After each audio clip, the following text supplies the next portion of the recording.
And we are live. This is Dark Journalists. It's fantastic to be here. It's such a great crowd already tonight. Of course, I'm joined by the lovely Olivia. Hi, everybody. And Olivia, we've been noting all the strangeness about that recent lunar eclipse and that's taken place in the traffic, because I know that you were firing down the highway to get here. And when Olivia goes down the highway, you got to watch out because... You know, it's kind of like watching Sammy Hagar drive because she can't drive 65. But it has been very interesting and unusual. I think it's added a little mystical note to the air. And people do seem a little bit out of their bodies. I'll put it that way. But we are on X episode 60. And this episode is very important because we're going to go with UFOs in the hot zone. Now, the hot zone is something we introduced on this show, which is an area that is spread out between Bimini, right off the coast of Florida, Straits of Florida here, and on this side, Yucatan. And all along the way, we have the western tip of Cuba. This is always quite interesting to me because there's been so much in the way of psychic information, in the way of geopolitical struggles, in the way of intrigue, in the way of secret stories and whispers and whistleblowers. And one of the people that I talked to who are actually, their job was to map the ocean floor. And I had communicated with them, and they indicated to me that there was an NDA that they needed to sign, and that the area in question was called the hot zone. And the reason I ascertained later that it was called the hot zone was because there's a series of ruins down there that are being explored by every side. So the Americans want them, the Cubans want them, and others also, including Russia. Now, there were some people, as I got into this, that I figured out were really going deep on it, like Edgar Cayce, who had really been active in the 60s and 70s as a retired British intelligence officer, and who died in the 80s but left behind an incredible library of information. And so much of that information correlates with the information that I have here about the hot zone. So we have this idea of these hidden ruins down there. What's that got to UFOs? What's that got to do with UFOs? What's love got to do with it, as Tina Turner would say? Well, it's interesting because this area that I'm discussing, Bimini, the Bahamas, over to Yucatan, is such an active UFO zone. And right in the middle of that, that is right between Bimini and Cuba, is Andros Island. And Andros, being very close to the coast also, the east coast of America, is the home of AUTEC, which is a very special secret Navy facility that is used for testing weaponry underwater. And this is known also as the sort of underwater Area 51. And I think that you know, we have a few things that we can say about AUTEC that tie into this, but there's always a heavy UFO sighting angle when it comes to AUTEC. So with the recent unearthing of some Cuban reports, UFO reports, that are really startling and really like so much more in depth than anything that we've been hearing about. The UFO field, I think, has been in this real malaise with these, you know, turkeys from the TTSA coming in and doing this horrible stuff and then asking for $30 million. You know, it's like, look, they've got Chris Mellon, okay? His family has more money than anybody. They can just get the money from him and stop taking it from UFO true believers. But anyway, they did this lousy show and they peddled all these threat ideas, and they had CIA agent Luis Elizondo perking around, pretending to solve cases and like, you know, this is a national security threat. And so they did that bad show, which didn't get such great ratings. And then now they want $30 million to make more bad shows. They get a hell of a nerve. I have to say, it's, you know, I think that the wonderful thing about them is that they are kind of outing themselves. But that is kind of the state of the kind of commercial market heavy UFO thing. The actual cases and so many things that are coming to light, again, from the grassroots level up, we're getting so many more answers from good researchers on this. And that's the angle. That's where we're going to get those answers. So that's what we're going to get into tonight. The presence of UFOs in the hot zone. Now, this is the combination of these ancient Atlantean ruins, these very strange anomalies that take place in the triangle close by, like ships disappearing, magnetic compasses spinning all the way back to Columbus.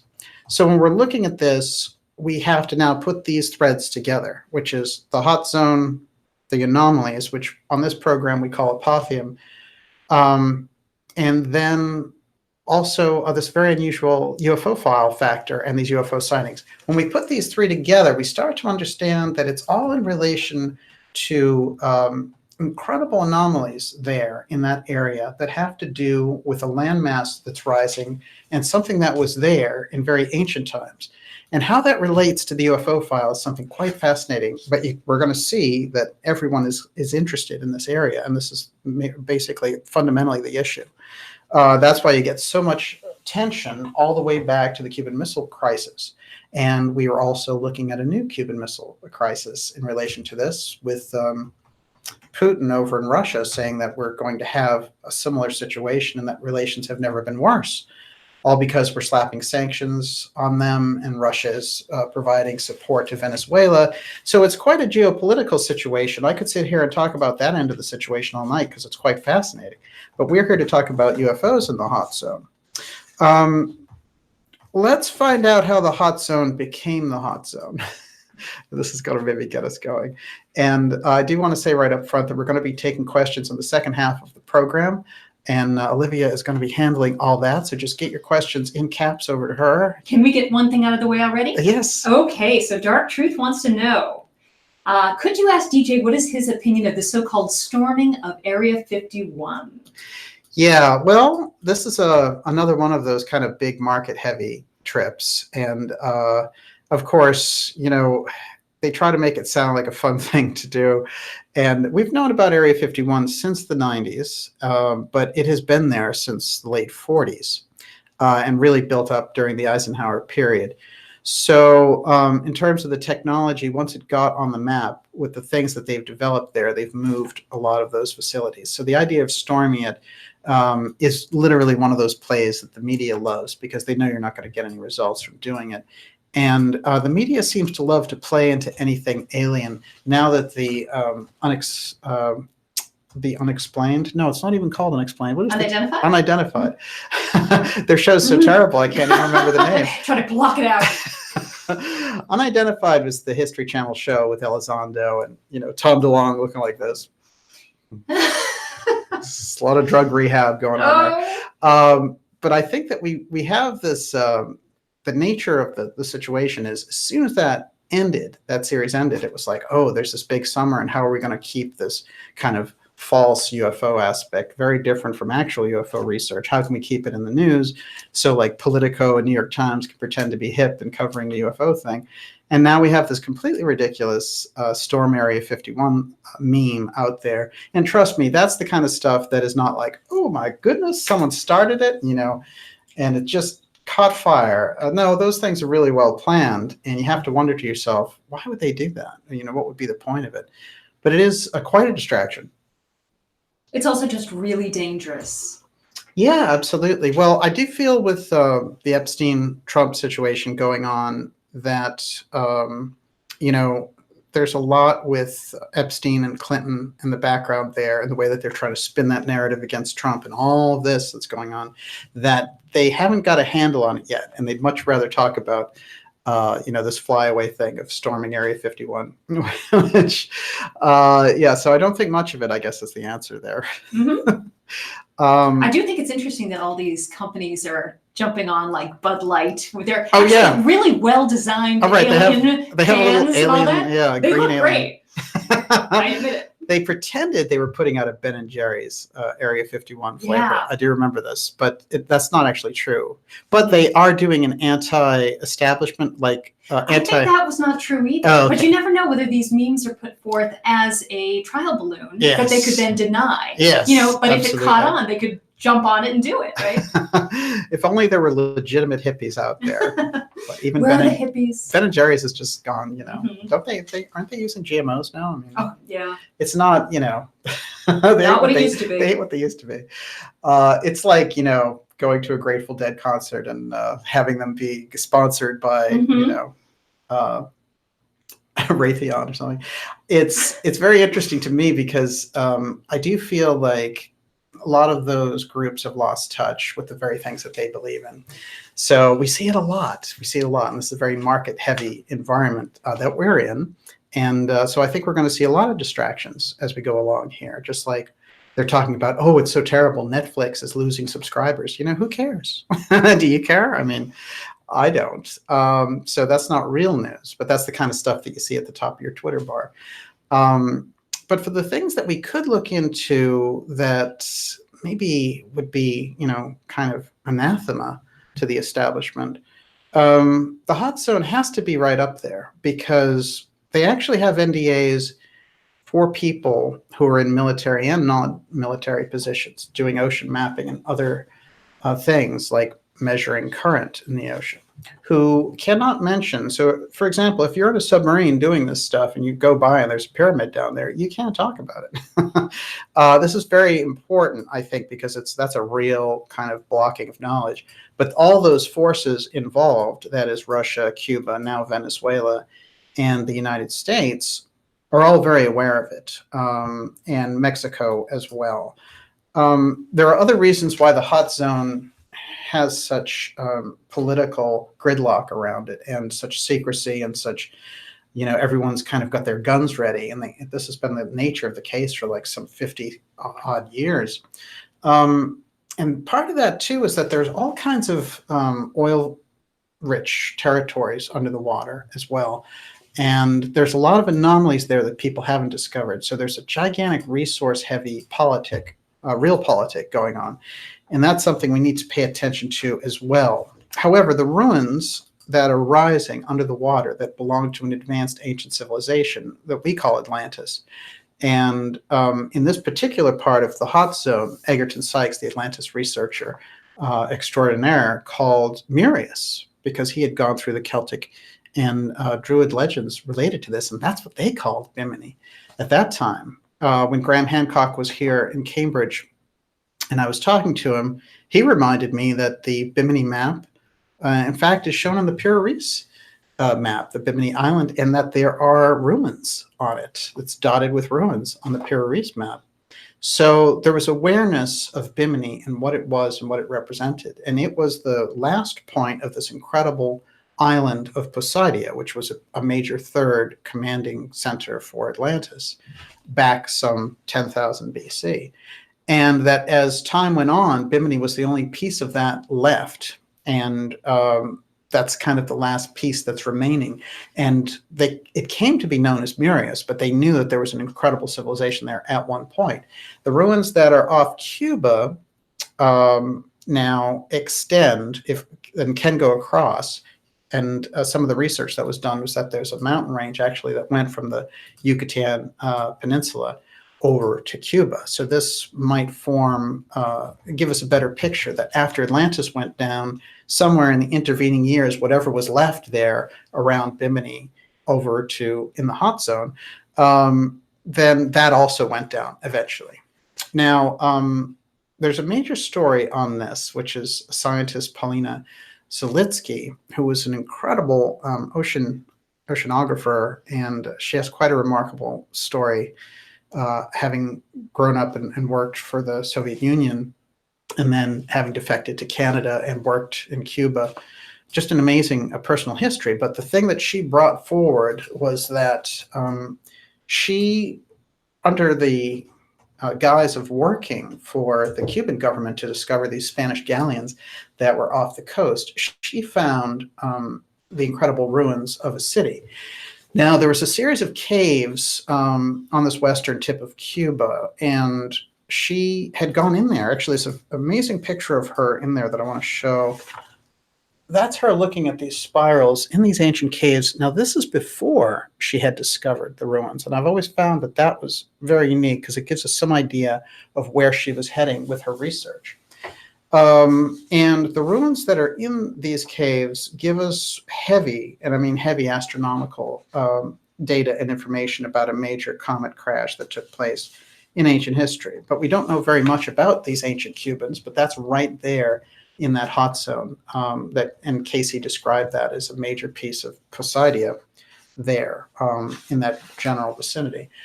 These are more of those spirals. We see some exsteganography also up here in relation to this. And I do feel that this spiral comes up over and over again. They're trying to tell us something here in the astronomical alignments. And some people, some other researchers have looked at that. But the dating on them goes way back. We're talking about, cave paintings really survive for a fantastic period of time.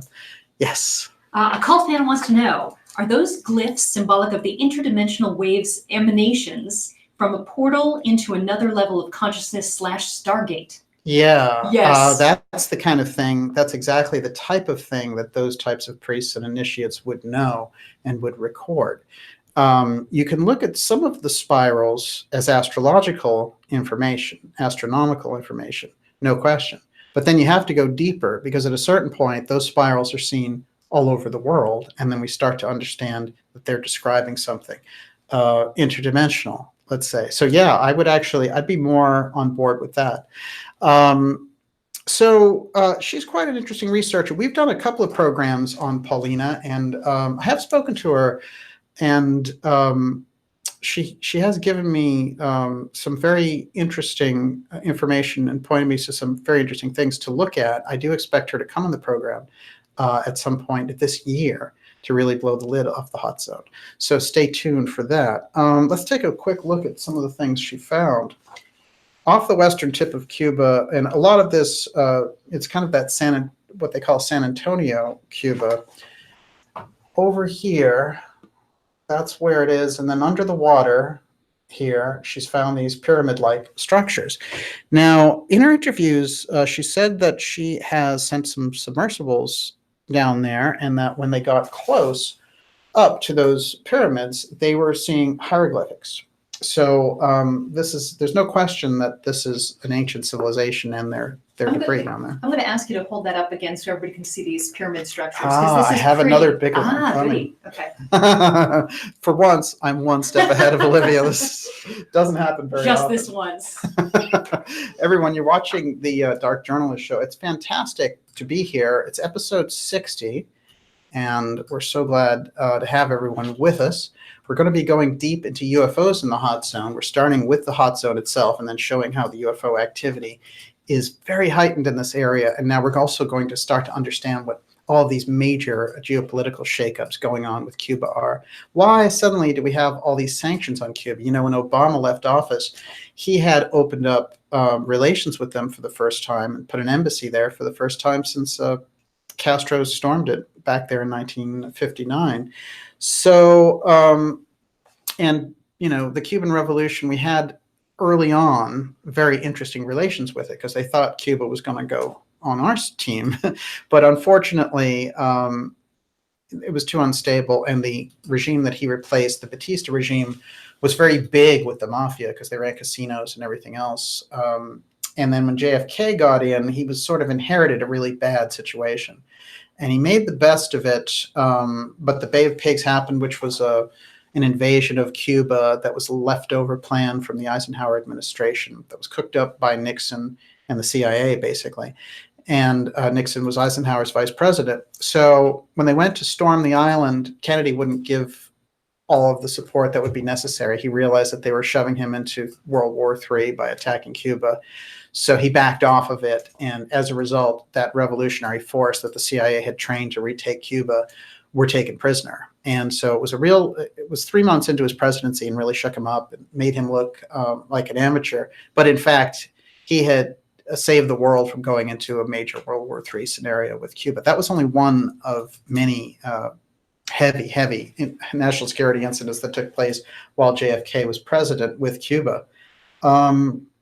But the forces that wanted Cuba, the CIA forces and the mafia and other groups, kept at it the whole time, and they completely subverted the presidential rule. And this is where the real split in the presidency versus the Central Intelligence Agency, which is an extra constitutional agency not envisioned by the Founding Fathers, but something that was kind of ginned up and created as part of a national security state. And now we have CIA everywhere, including entertainment programming and shows like Unidentified. So they're just out in the open now. They're like, hey, we're the CIA, we're running things. Sorry, the CIA is not envisioned in the Constitution.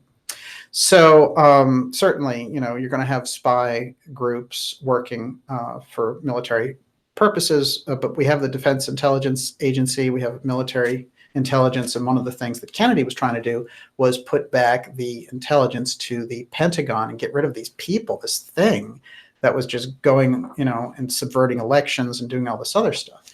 And we all know how that turned out, because they decided, well, this guy is too much of a loose cannon. We know how to take care of loose cannons. So unfortunately, that's been the nature of the struggle. But if we look, there were a lot of things in relation to Cuba and Castro that are quite fascinating when we get into the hot zone politics, because one of the things that we've spotlighted in about 6 episodes was Ernest Hemingway, his relationship with this Atlantis rising aspect and the knowledge that this was going to happen at a certain point. And he set up shop there in Bimini, which is right where Cayce said, hey, this is where the Poseidon temples are going to rise. Now, as a result of some deep research, I found out that Cayce had in fact given readings on Hemingway for Hemingway's mother. And that Cayce, who had first mentioned Bimini and the Poseidon temple ruins that are rising off the coast of Bimini, he had actually given those readings initially in 1926 to a group of businessmen. And even through the 1940s was also talking about Bimini. By the time Hemingway set up shop there in the mid-30s, that's plenty of time, almost 10 years of ability to look at the Cayce readings. And especially where his mother was on the spiritualist side, knew about Theosophy, spent time with Cayce, and Cayce's son had gone and spent a month with the Hemingways in Chicago. That's a pretty tight kind of relationship. Think about the kind of friend that you spend a month with. That's pretty good. It's kind of like a tight family culture there. So I think when we start to look at this, we get a better picture of it. But I wanted to put forward the idea that Hemingway is quite unique and important to the story, because whatever it was he was doing, shuttling between Bimini and Cuba and setting up shop there, showed up as a national security a document in the Kennedy administration that only came out in 2014. And then they still didn't know what to make of it, because it was all about a national security incident that was to take place at Hemingway's villa. Now, if you go back and search through those records, you'll find a lot of the Kennedy historians saying, we have no idea what national security incident they're talking about. But in the room, and this is a record, a document that I've shown on this program, so it's not debated, but in the room were Attorney General Robert F. Kennedy, President John F. Kennedy, the director of the Central Intelligence, and also Ed Lansdale, who was the liaison officer between the Air Force and the CIA, who was known as Mr. CIA kind of covert op man. And, this guy shows up in Indonesia and they overthrow the Indonesian president. He's that kind of a guy. But they're all talking about Hemingway's villa and what needs to take place there and how risky it is and all the rest of it. Later on, this story is actually retold by the Smithsonian. And just to kind of keep everyone on the same page with this, the Smithsonian reported that, and this gets very interesting, but that Mary Hemingway and JFK got Ernest Hemingway's legacy out of Cuba. And that's the headline there. If you can see it, it says, How Mary Hemingway and JFK Got Ernest Hemingway's Legacy Out of Cuba. This is a very fascinating article, and it opens up a whole territory of information and understanding. What happened was that Hemingway had a vault in his villa in Cuba. And from what can be ascertained, most likely it was not poems and early books that he had in that vault, but video footage, reels of film footage of what people had seen him doing over and over again, which was going back and forth between Cuba and Bimini, just looking down in the water. By the time the communist revolution takes over with Cuba and Castro's the lead, actually, Castro and Hemingway have a good relationship at first, and then Castro gets in tight with the communists, and it gets tough, and then Hemingway has to leave. Hemingway felt that he was being pursued and harassed by the CIA at the time, and he had, in fact, set up his own intelligence unit. Gives you some idea of the guts of the man. But this type of activity continues even to this day, and that's what I really want to get into, and the story of someone named John McAfee. And McAfee is someone who is showing up right in the hot zone and hauling his big yacht right into the Marina Hemingway there in Cuba. It's quite fascinating to see this theme playing itself out again.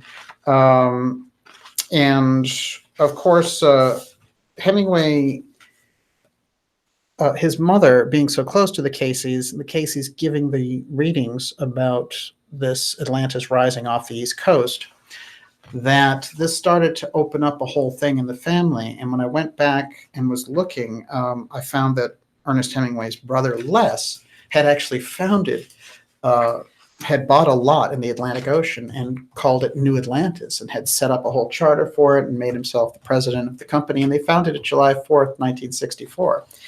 Now, that's very interesting on a number of levels, and we're going to get into why, because one of the most fascinating aspects of this is that Les would go on to really try to bring up this whole idea about Atlantis rising. And what will happen is that his daughter will release a book about her experiences with him, and she'll talk about how he thought the greatest thing in the world was when this new land rises, it'll be sovereign. So if we claim it, or if we know where it is, then we'll be able to start an entirely new culture, a kind of a utopia. So he's got the New Atlantis vibe going on. But this is all on the record. This is not anybody guessing. So it's a mystery, and we're starting to wonder, well, where are all these people getting this information about Atlantis rising? And that's when we go into the Cayce readings. Now, Edgar Cayce, of course, we've done many shows on him and his work, predicting that Atlantis in the hot zone would rise. And I invite you to look at those shows. And I would actually say that this show is really descended from X episode 47, which is the hot zone NASA mystery. And also the entire series of shows, X shows on Ernest Hemingway, which is a playlist on my YouTube channel. Edgar Cayce, of course, doesn't need much of an introduction, having done the intense psychic trance work that he did. He was able to go back in time and look at what was retrocognitive information. And in doing that, he found that there was an entire advanced culture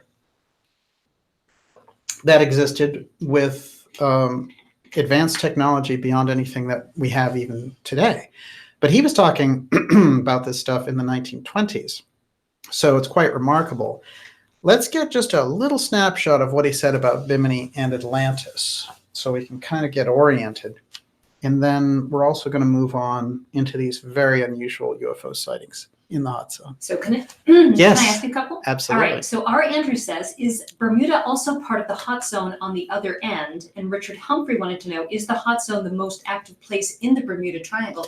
Is the hot zone part of the Bermuda Triangle? It overlaps. Okay. It overlaps. It's right on the edge there. And I think the best way to think about it, the cleanest way to think about it, is the Bimini itself. The Straits of Florida there would be one threshold. And the other threshold on the other side would be the Yucatan Peninsula.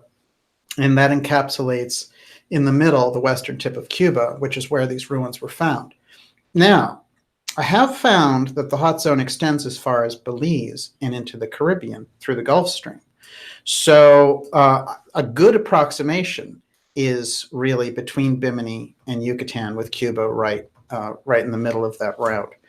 But certainly that part of Bimini going with the Straits of Florida overlaps right there into the Bahamas, and that's the Bahamas, and that's the other corner of the Bermuda Triangle. There are, of course, some very important things about the Bermuda Triangle we're going to bring forward tonight, including who got us looking at it and how they were associated with the X steganography, which, of course, this program is all about, which is following where that X steganography leads us. Yes. One more question? Oh, yeah, sure. Okay, Kids Future wants to just cut to the chase. Are there a lot of UFO sightings in the Bimini area? Yes. Oddly enough, in Cuba, in Bimini, in Eleuthera, in the Berry Islands, it's quite remarkable that as I've gone into it, the sightings down there are off the charts, and they've been going on. Talk about ancient aliens. Well, there's a whole report about Columbus, and Columbus is coming in, and they're seeing these things, and they're calling them flying candelabras. So they're seeing these kind of what look like candles to them, and lights in the sky and all the rest of it. And they're trying to figure out, what is the nature of this thing? When they see it off in the distance, they think, oh, those are lights and we're going to land somewhere. But then they get there and they're just lights. So that's when they are heading into the Bahamas. So it's quite remarkable that that type of UFO activity was taking place there. However, what's quite unique is when you combined Bermuda Triangle type activity, that is magnetic compasses spinning, time slips, time missing, all these apotheum style effects that take place, the reality distortion effects. If you combine those with UFOs, it's like, whoa. And there's lots and lots of stories from down there. I do have a couple for us tonight, but as I've gone through them, you could do a whole book just on that, because it's quite remarkable the extent of the activity down there, not to mention off the coast of Florida. I mean, it's quite remarkable. And I was looking actually at some stories of an entire school that had witnessed a sighting outside of Miami. So this is all going to come up tonight. Back to Cayce's reading on Atlantis and Bimini.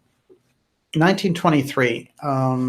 This is giving a life reading where he's talking about the previous incarnation of the person who is coming in for a reading. And this is something that Cayce could do. He could, by lying down in a certain position, he could give you information about your physical body, and he could actually diagnose you at a distance. So if he's in Virginia Beach and you're San Diego, no problem. You send him a postcard and you say, I want to be here. Can I do the appointment? They come back and they say, if you're in your room there at 3:00, we'll read you, give us the address and all the rest of it.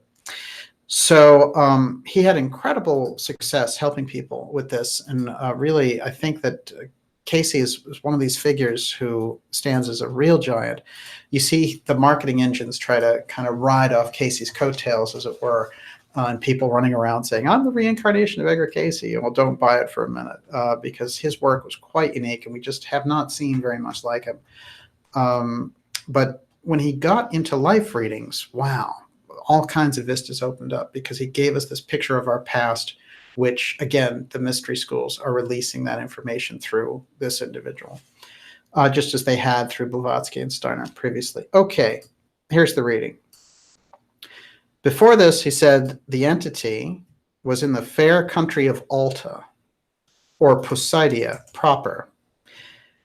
Then this entity was in that force that brought the highest civilization and knowledge that has been known to the Earth's plane.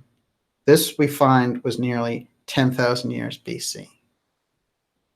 So Cayce here in 23 is saying the highest civilization and knowledge that has been known on the Earth's plane.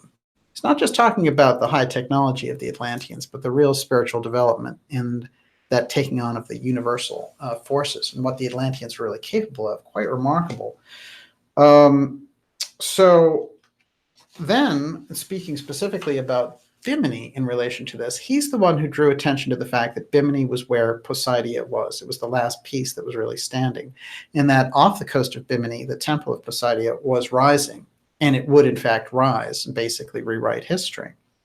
So this is a really big problem if you are, part of the ruling establishment and you have a narrative to maintain, and you have these islands rising with ruins on them. It's going to be a kind of a significant problem.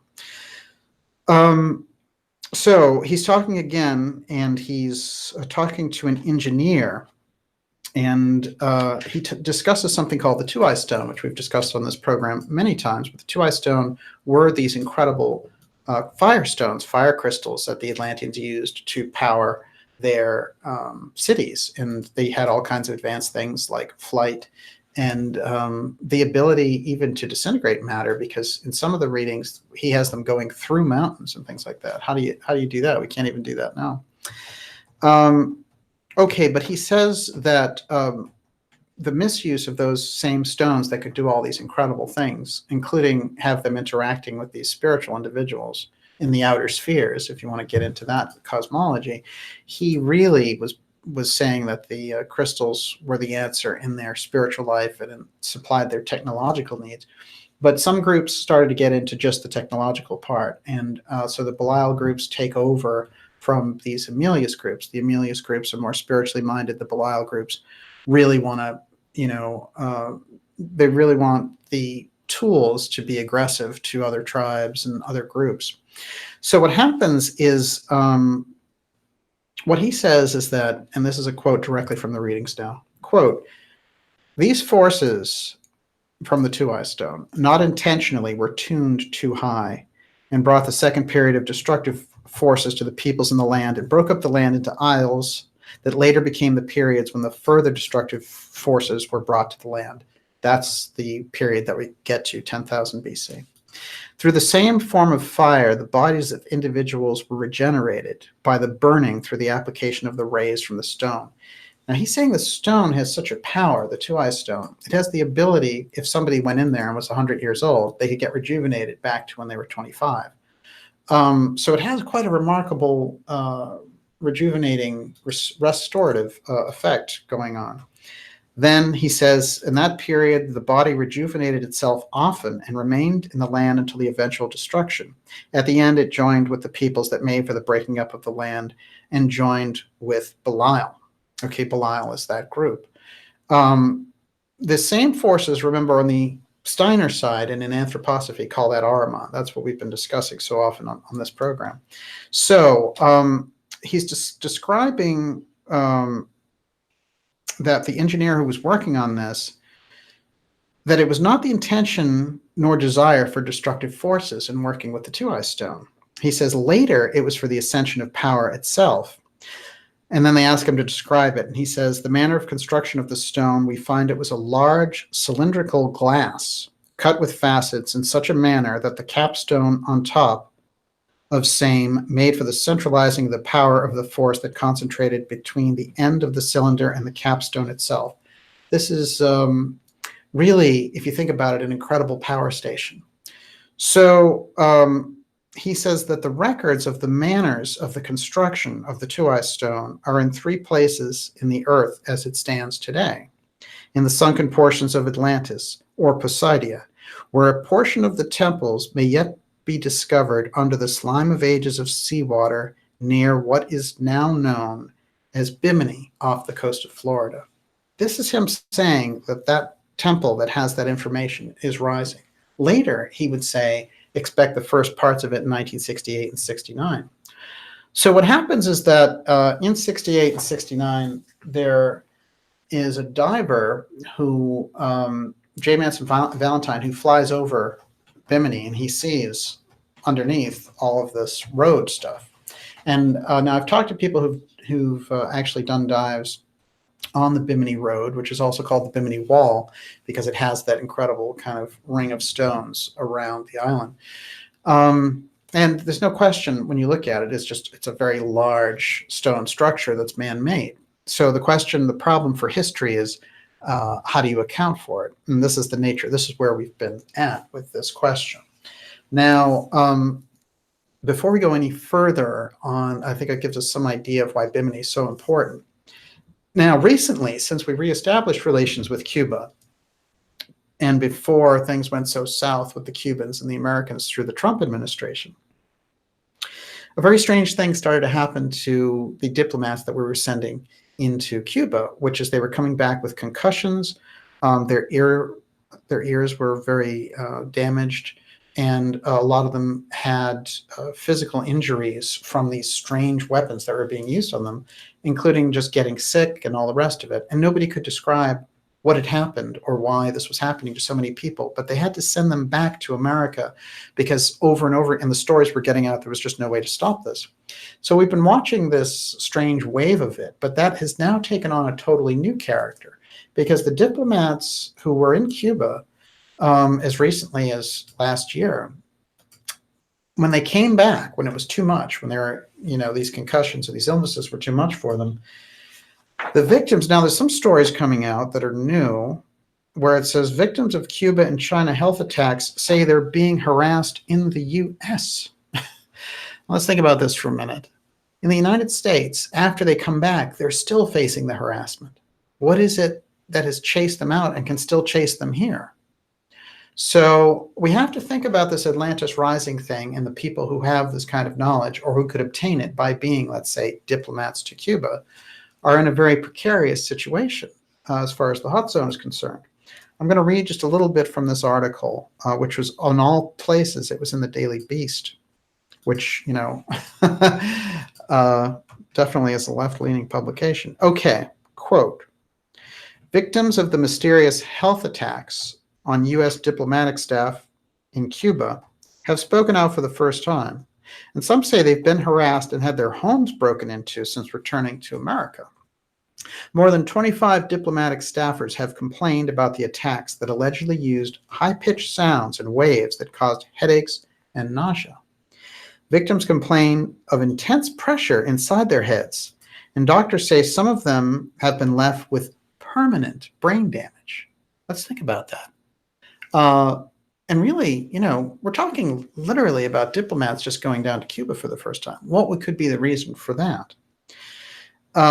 Back in the U.S., after being withdrawn from their diplomatic posts, at least 6 of the evacuated Americans have reported suspected harassment or surveillance inside the U.S. to the FBI. According to NBC News, some have found items moved or tampered with in their homes, lights and TVs turned on that had been left off, and some report having been followed by strangers. Cuba denies any role in the health attacks, and the U.S. has yet to name a culprit.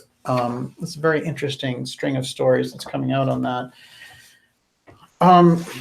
So I want to really point out this idea that the geopolitical situation, because of the hot zone, because of the ruins rising, this isn't a battle over Cuba's sugar or, it's much deeper level. There are all kinds of ways to sabotage crops or, force a country to economic brink. But the kind of military tactics and covert weapons and things like that, you're dealing with a very heavy level of involvement by agencies with a really major target in mind.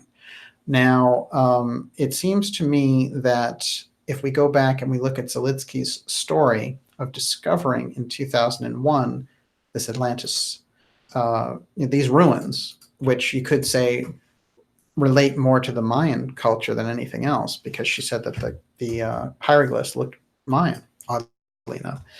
So let's start to get a little more of the geopolitical intrigue around the hot zone and then bring in the UFO aspect. Everyone, you're watching the Dark Journalist Show. It's fantastic to be here, and it's a great crowd tonight. Miss Olivia will be taking your questions.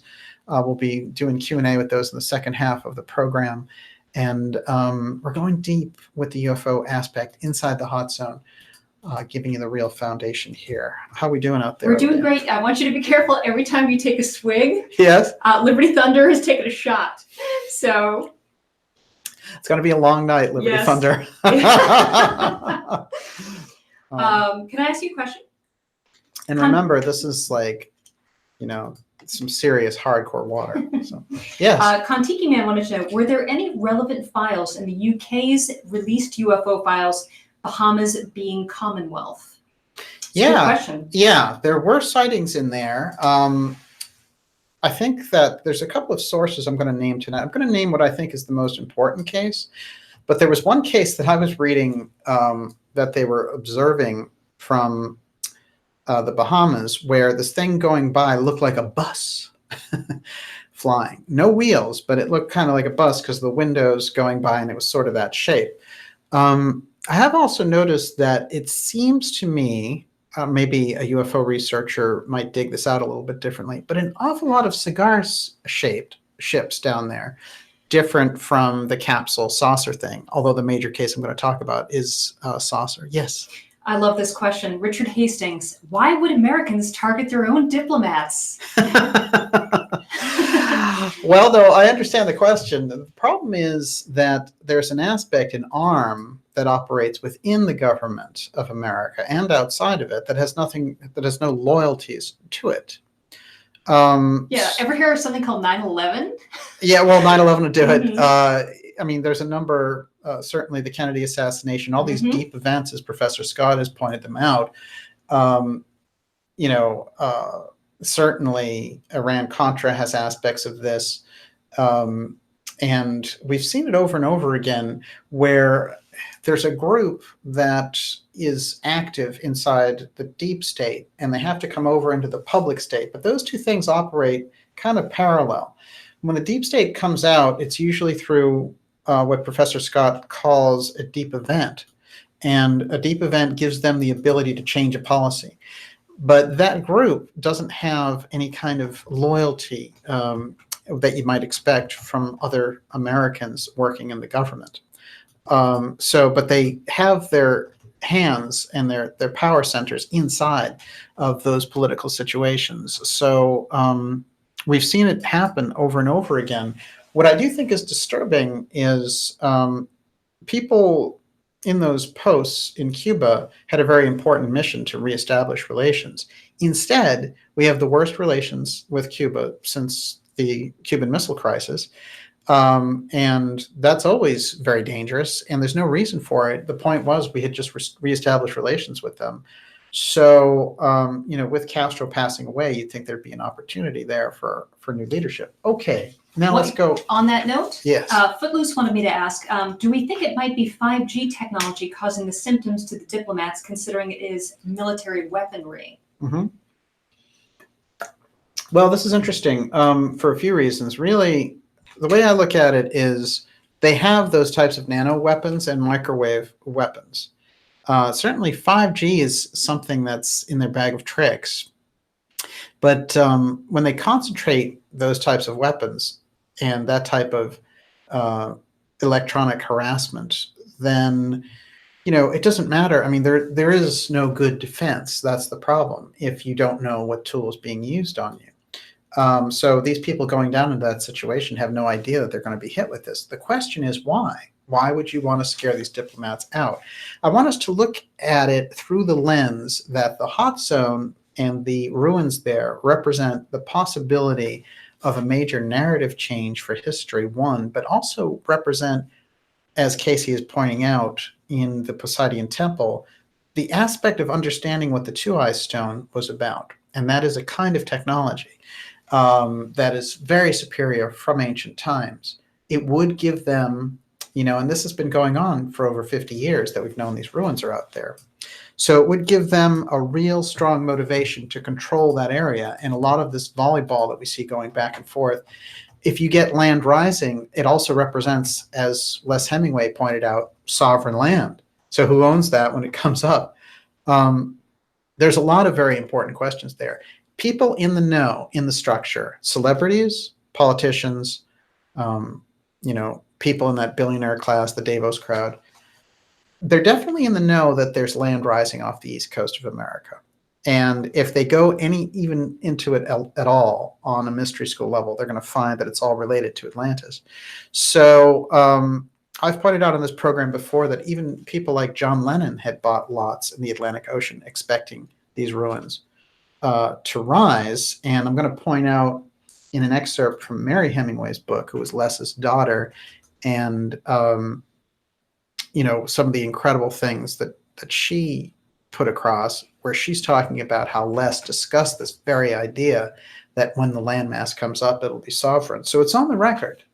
It's definitely on the record. You're watching the Dark Journalist Show. We're deep into episode 60. This is the X-Steganography episode 60, which is all about UFOs in the hot zone. Remember now to go to darkjournalist.com, sign up for our newsletter. This is the time for us to have that one-on-one communication with all the events we have coming up, some very special things coming up in relation to the hot zone, and some very important people coming forward in relation to this. But I will say that in relation to what we're talking about with social media, so much of it has been explosive. They've been throwing people off left and right. So rather than get into a situation where the information becomes hard to find, just sign up for the newsletter. That keeps us one-on-one with each other. And so far, I haven't had any problems with the newsletter carriers. Although Alexandra Bruce from Forbidden Knowledge TV had a Poor problem thing. with MailChimp. MailChimp. The battle between Alexandra and MailChimp will go down in history, I guarantee you. Esoteric369 Wall wanted to know, does Yoko Ono still have one of those lots today? What happened to that lot? Yoko could tell us. My guess is, being the kind of astute businesswoman that she is, it's probably not something she's going to make public. But certainly it would be interesting to find out, yes. Grandma Tippy Toes wanted to know, how expensive are those lots in the ocean? Is it cheap enough that we can band together and get one? That's a great question. idea. I actually looked into the process about how to get one, and it was very interesting because there were ways and means about how to do it, and it depended on exactly what part of the Atlantic Ocean that you were in. What Les Hemingway did was he took a part that was a piece of the ocean that was near Jamaica, and it's kind of fascinating to me because in the 50s he flew over Cuba and had seen these ruins. But I think it may have been difficult because of the Cold War tensions to get anything near Cuba. So he took this piece of the ocean over by Jamaica and set up a huge barge and called it New Atlantis. And there's quite a history with it. Now, he was living in Bimini at the time. And so and before he died, his brother, of course, was living in Bimini and Cuba. So they were both right there in the middle of it. And we're going to find out through the incredible tensions, as I've documented in the Hemingway shows, that the family had to go through, including Mariel and Margot. And Margot, of course, had committed suicide. And their parents, their dad, Jack, was really high-level CIA agent. So there was all this pressure on that family. And I think we see the fissures, the breaking lines that go on. When you're under that kind of pressure, these types of things happen. Depression and yes. And a pedophile. Yes, Jack. Yeah. Jack, it came out through Mariel that Jack had sexually assaulted the other two sisters, but not her.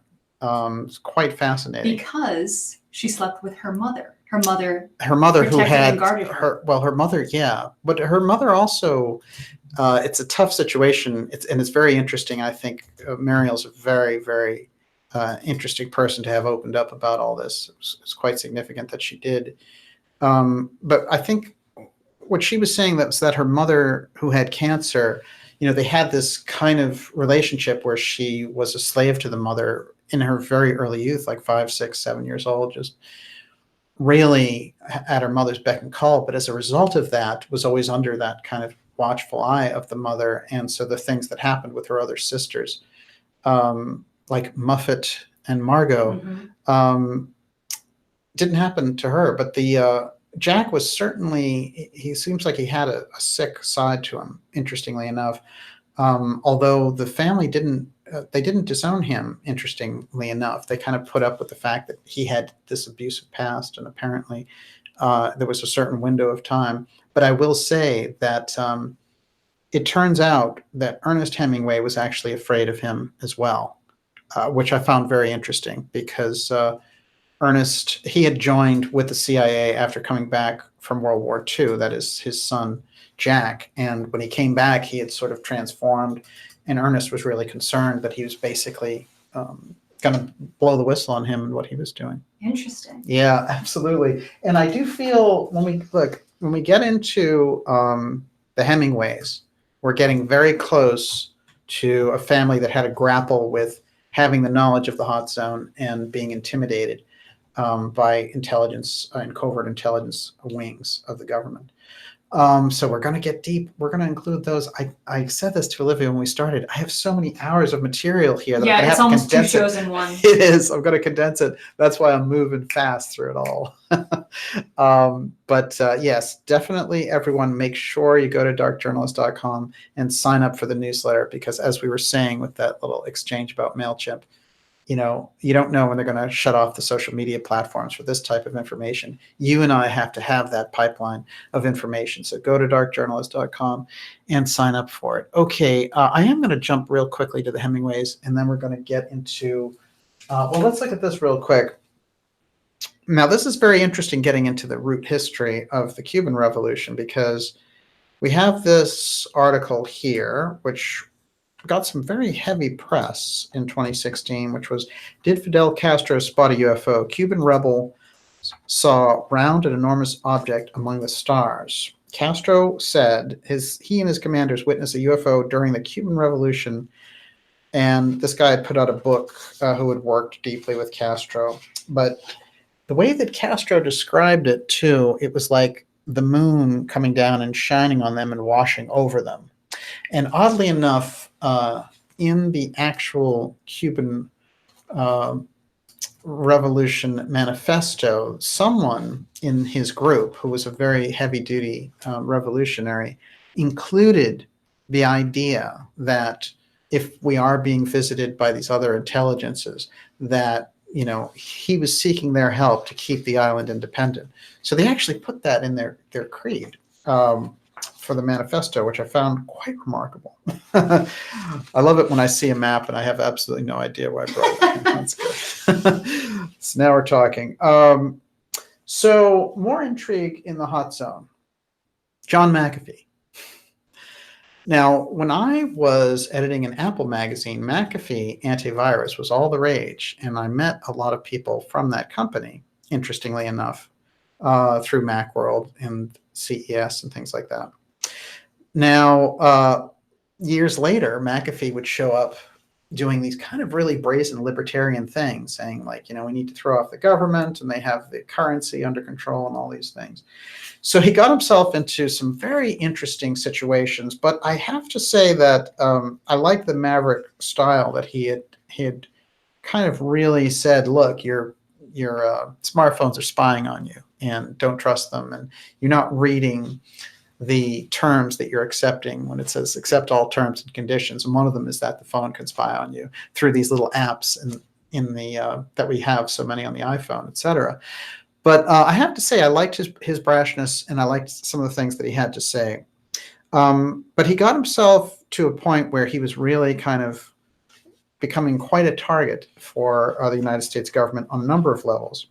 Interestingly, he turned up in Cuba, which is where he's residing now, and he's running for president in 2020. So I would as a libertarian? That's a good question. He did run as a libertarian in 2016, but Gary Johnson got it, and then really flubbed it, unfortunately. But McAfee is... I could have told you that. I know. Johnson wasn't exactly... he wasn't all there as far as little lack of charisma there. Just a little bit. This guy had been the governor of New Mexico. Somehow it just wasn't working. But in any case, McAfee, I think, is a very important... I don't expect him to get the presidency, but I think his candidacy could be very important. And he's somebody that we're definitely going to keep an eye on this show. Now, as soon as he gets to Cuba, what does he do? He shows up at Ernest Hemingway's villa, which is where the national security incident happened some 56 odd years ago that Kennedy had drawn all these people in about, which still nobody knows exactly what it was, except for the fact that the Kennedy Library now has the major stash of Hemingway, papers and all the rest of it. But Mary Hemingway got this vault out of the villa somehow with Kennedy's help, and it was smuggled back to America in a shrimp boat. And then they said that Jacqueline Kennedy took it because President Kennedy was then assassinated.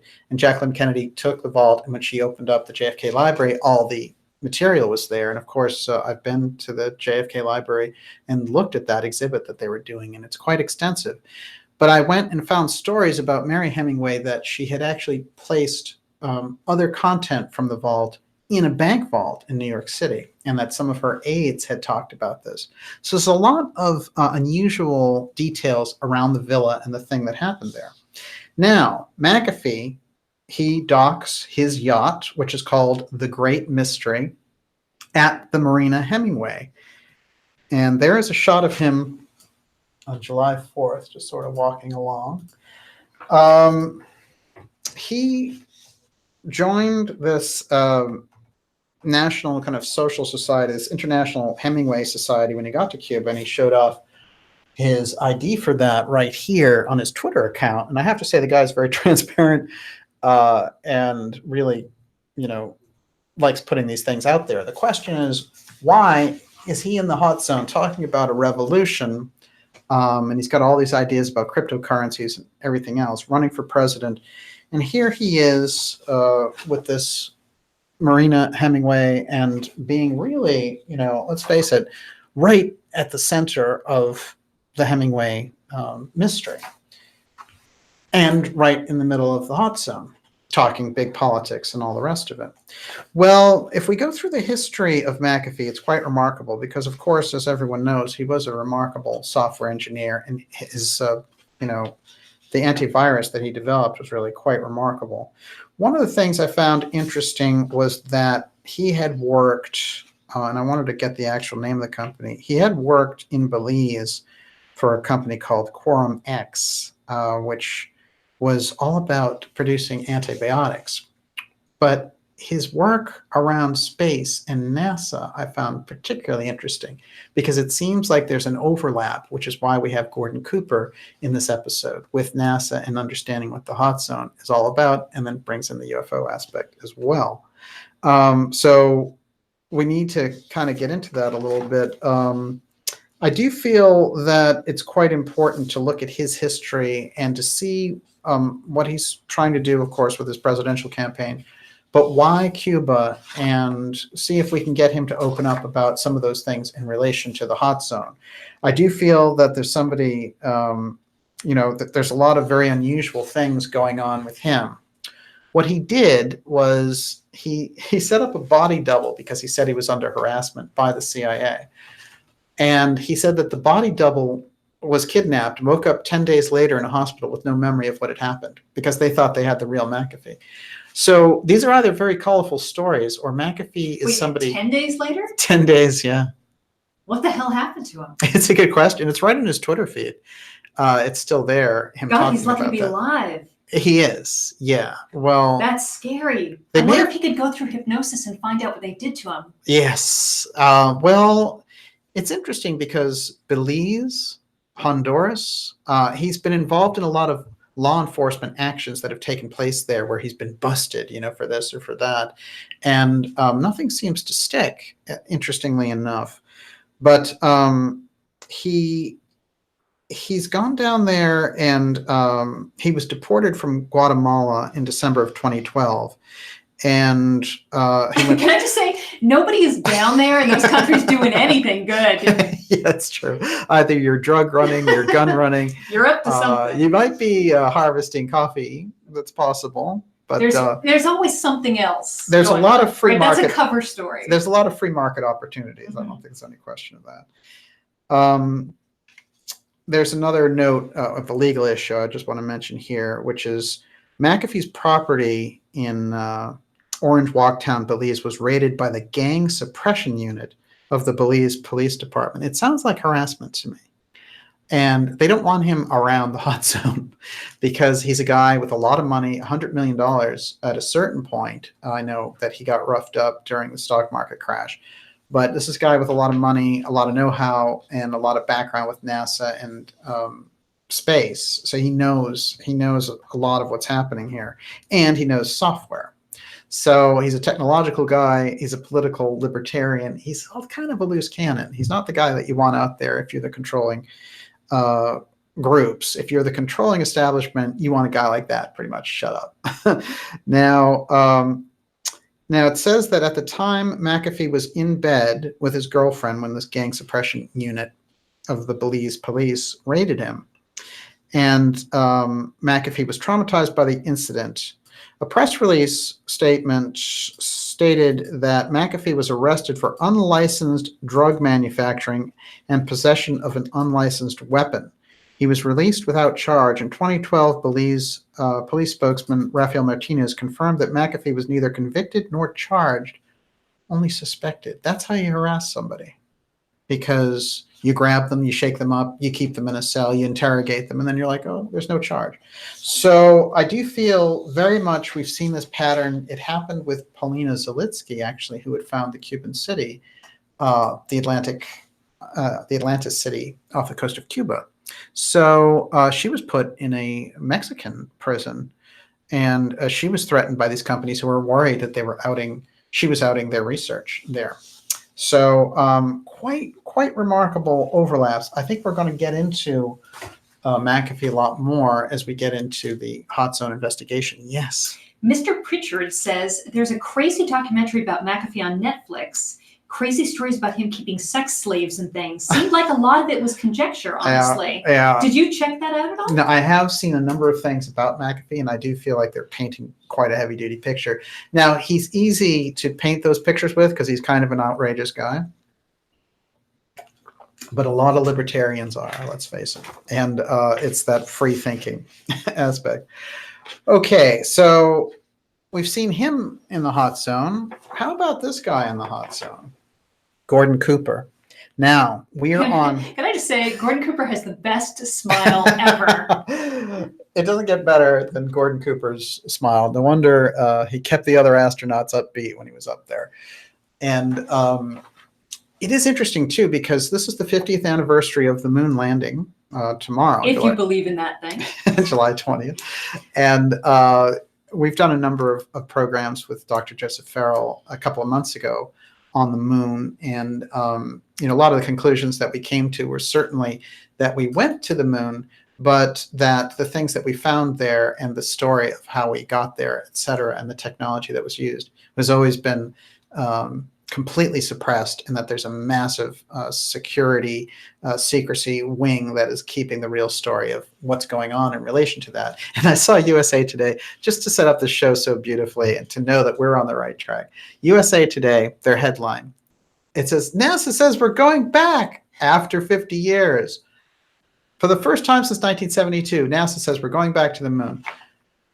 Why would you wait 50 years? The whole idea behind NASA going to the moon was to, find out about space and all these different things. And then nothing for 50 years. 1972 is the last time we were up there. What does that tell you? Well, certainly, as we've done on this program, the secret space program has been developed, and the privatization of space has been set up. And then through the work of Professor Peter Dale Scott, we found out about continuity of government and the level of secrecy that you can keep with continuity of government rules. Well, if they applied those rules to space, which is how I think they got the secret space program, you'll never find out what they were up to, because those rules were meant to have the American government continue in the case of a nuclear strike. So they're incredibly secret documents. So it's a very secret level of the government operation. And one of the wonderful things that Professor Scott has given us is a great legacy. And he's, Professor Scott is almost 90 years old. He's more active than anybody, even now. But one of the great things in his book, especially American Deep State, some of his other great books, Deep Politics, he talks about continuity of government as the central part of the government that the public just doesn't understand, that is utilized by these different groups, and that they exploit that secrecy factor that's built into continuity of government. And that network that they use, which is the most secret network, and you can't trace those communications, et cetera, because it's set up to survive a nuclear attack, they call the network the Doomsday Network. So those people operate using that Doomsday Network, and you're never going to be able to go through NSA to, subpoena that knowledge, because that emergency network is set up for that high of a situation. Okay, so back to Gordon Cooper. Cooper was one of the really quite remarkable Mercury Gemini astronauts, and he became somebody who was a real setup person for the Apollo missions. And he had a great relationship with the Kennedys, interestingly enough. Now, one of the things that happened was that after he died, a lot of rumors swirled, because he was such, he had gone into so many different types of companies, and he'd set up companies looking for alternative energy, and he'd set up companies looking to develop what he called these UFO engines. So this is somebody who understood it, and he also wrote to the UN saying that we need to get a handle on this whole UFO thing because I've seen them, the other astronauts have seen them. Let's just get real about it. And he was working with the president of Grenada at the time in writing this in 1978. And of course, that president got thrown out, and then we raided Grenada. So it's very odd when you start to get into it. But let's think a little bit about what happened with Cooper. I'm going to get that. And I do feel that Cooper's story is really kind of the big key to all this. While I'm getting it, Miss Olivia, what do you got? I wanted to ask this a few minutes ago. So Shamanist Anam Kara, Yes. were the Hemingways an Illuminati family? Well, I think they were a very special bloodline. I don't know what you mean exactly by Illuminati. But, you know, I guess the traditional people that get pegged as Illuminati families are like the Rothschilds and that whole gamut. I think there's another branch, and I include the Kennedys in it, and I include the Hemingways. And in work, it's interesting because in working with Gigi Young, we've been able to look at a lot of those different groups who are more on the light side. And so that's some very interesting information. And we've touched on it here and there. But maybe, Gigi, hey, Gigi, you're out there. Maybe we will do a show coming up just on those bloodlines on the good side, because we all know we've got the bad side going on. Who's on the good side? Keep going. Do you want another question? Yeah, sure. Do you know what parallel the hot zone is on? Well, it actually, there's a lot of technical information related to the hot zone. And what I found that was so helpful was in Zelitsky's investigation.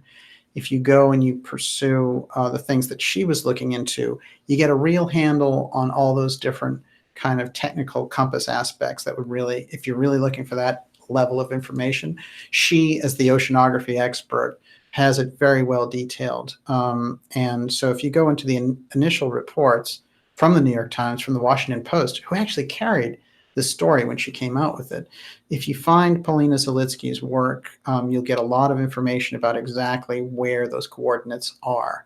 So she's the source that I would start with in relation to that. So what happened is there's a program, and it's all about Gordon Cooper's treasures, actually. And Olivia, I have some of it here, but there's some actually on that desk. And Cooper's Treasures is the facing page. If you have it, thanks so much. You'll be a lifesaver. And it is interesting because what was happening, actually, I think I have the copy here, so don't worry about it. That's good. So this is from the Tampa Bay Times, and it literally says, alien spaceship may lay off Florida coast, says Discovery Channel treasure hunter. It's quite a headline. First of all, now in episode 47, I touched on this, but we didn't go deep the way we're going to go deep on it tonight. But I do feel that episode 47 sets it up.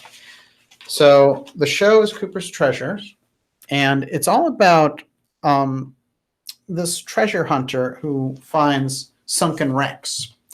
And he had this relationship with Cooper had a relationship with his father, and he kind of inherited this friendship through his father.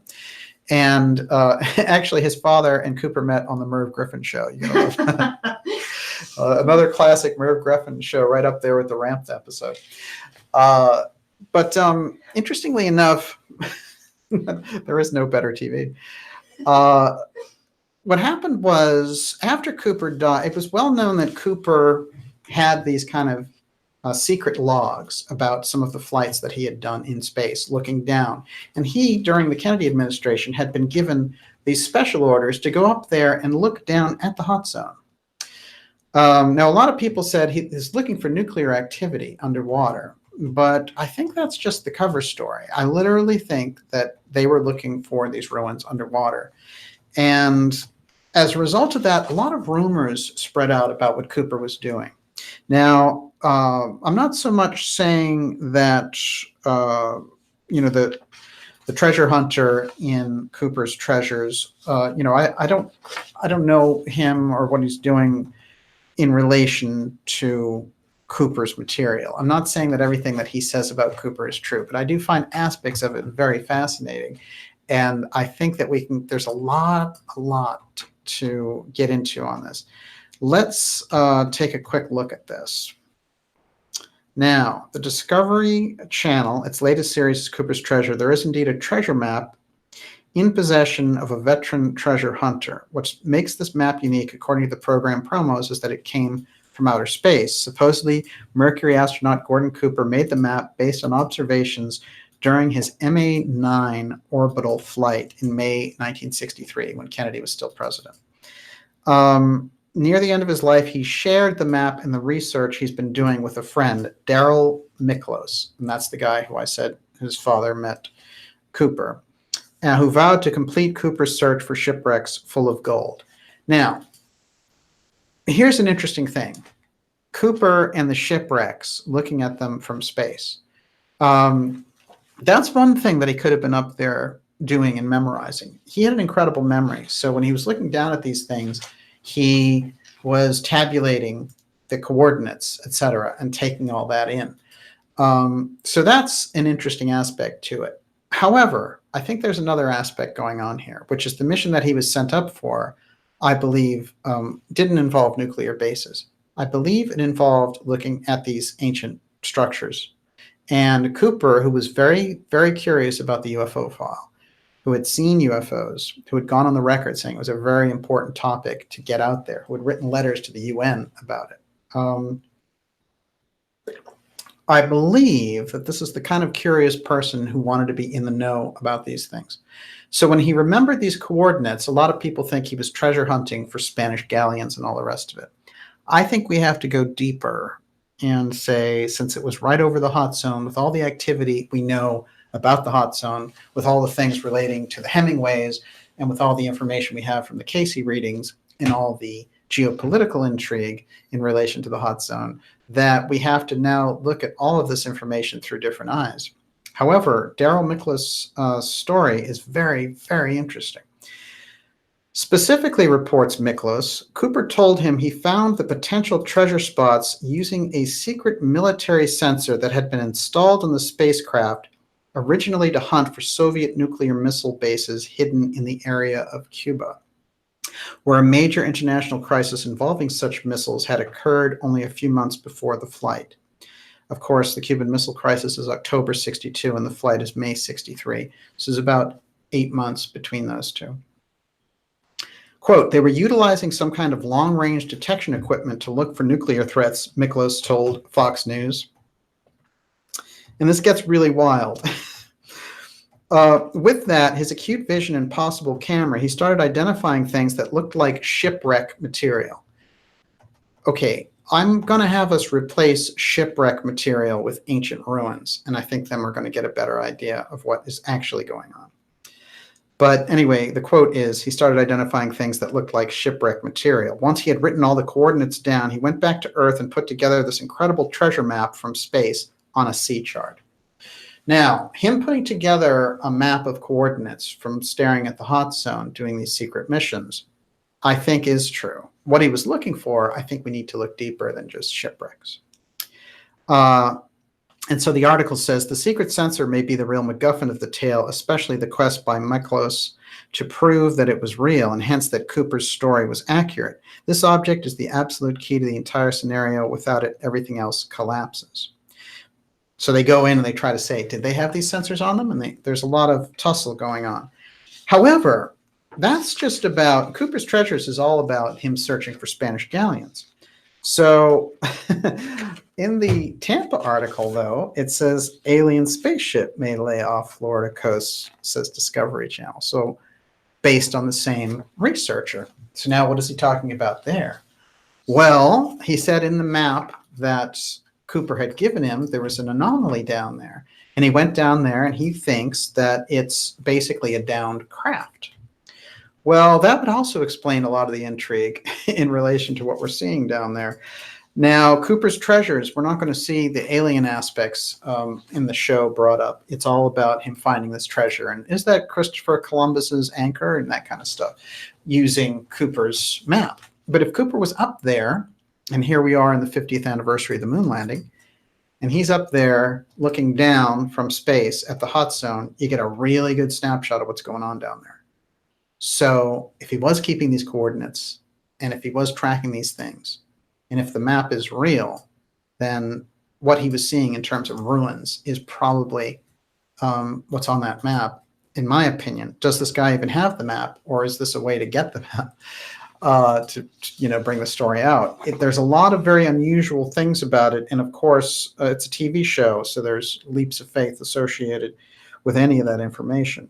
However, I will say in doing research on Cooper later that in his life he was looking very deeply to integrate a new type of technology into our energy system. And he talked about developing a UFO engine, and he talked about using different types of fuel systems. He knew a lot about these different things, but he knew a lot about politics also. So I really want to get us thinking about Cooper in this way, and really start to think of him in this story as a real breakthrough in the hot zone. Not for Spanish galleons. I mean, this interesting thing about an alien spaceship, that I don't know what it is. I have seen clips of this guy talking about it in some of the pictures. It's very anomalous what he's looking down at, but it definitely is in the hot zone. Yes, Miss Olivia. I have two great questions. Yeah. Okay, Tracker 001 wants to know, weren't Cooper's orders to have the equipment on during certain periods of the orbit, but Cooper left it on the entire orbit? Well, it's interesting. If you trust the story that he's getting there, but what I think might be important is that he had the ability to memorize this. And it strikes me that he was the type to try to get answers. So I've always believed that part of the story. There are a lot of things where we just have to take Miklas's word for this, but some aspects we don't have to. The fact that Cooper had come out in favor of UFO disclosure, and that he had talked about these things through the UN and all the rest of it. That's on record. And the fact that he knew Miklos and his father, I think, is, that's a pretty major factor in all this. The fact that he died and we can't ask him directly about the map and all the rest of it makes other aspects, we have to kind of figure it out as we go along. Okay, but there have been people who've tried to debunk what they were doing too. What I think is more important is that Miklos, forget about the wrecks or whatever. That's all very interesting to treasure hunters, I'm sure. But I think what Miklos has done, which is important, has said that Cooper was up there looking down at the hot zone and gathering information outside of his official duties. That, I think, could be a breakthrough, because if he was looking for something, and he did keep maps of it, then he was probably seeing those incredible ruins there that are off Cuba and off Bimini. So we know that they exist. We've got the Bimini Road, so that's easy. That wasn't officially discovered until 1968, but I'm sure these guys had it a long time previous. But what are the real implications of the fact that he was up there taking these pictures in the hot zone? Well, quote from this article, NASA records show that Cooper took several dozen photographs, that extremely small number. Let's see. Well, Miklos had gotten this document to show that, in fact, he had done it.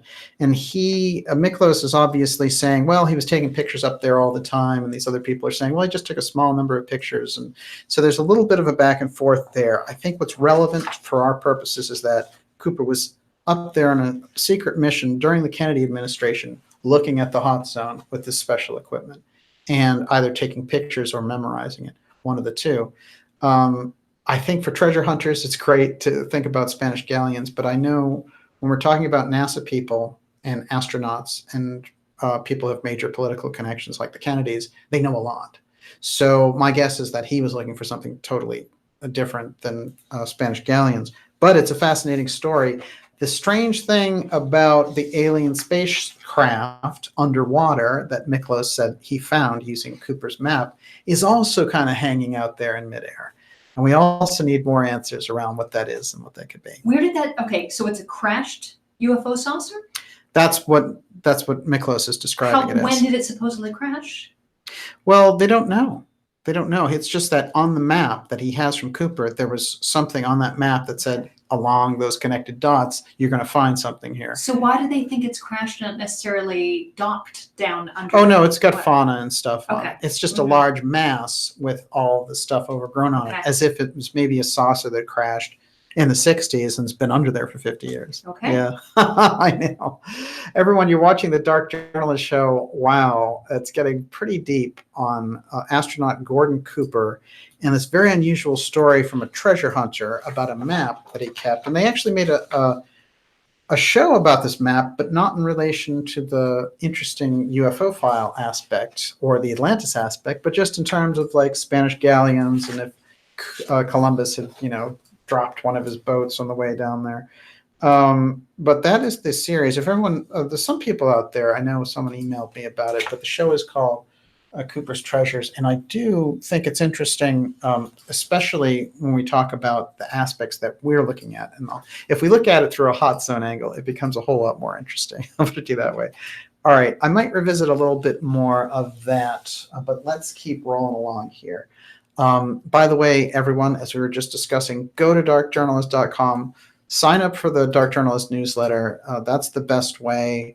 We have been seeing social media just in a complete disarray with people getting taken off left and right, and on many different platforms, from YouTube to mail platforms to Facebook. And one of the kind of people that I was shocked, well, it was actually the platform more than the person that shocked me, is Vimeo. That Vimeo was taking stuff out. They had always been kind of the boutique video site. And so now a lot of people have started using other things like BitChute or DLive or whatever. And, my feeling on it is it's any network, that they're going to have to develop something that's independent of that system, because if somebody's political preferences or desire for censorship so overtake their sensibilities, then the audience inevitably rebels. So that's what we're going to see more and more of that. In the meantime, make sure that you're on board with us in the show. Get behind the show, subscribe to the show. We've made it very affordable, and it's the kind of support of shows like this. And I spend a lot of time trying to support the things that are out there that are giving us the good information. There's so much junk conspiracy that we really need to get behind the shows that give us the real thing. So make sure you sign up with us at darkjournalist.com. This summer into August, you're going to want to be a member for all the great hot zone activity that's coming up. And that's just a kind of a special, I guess.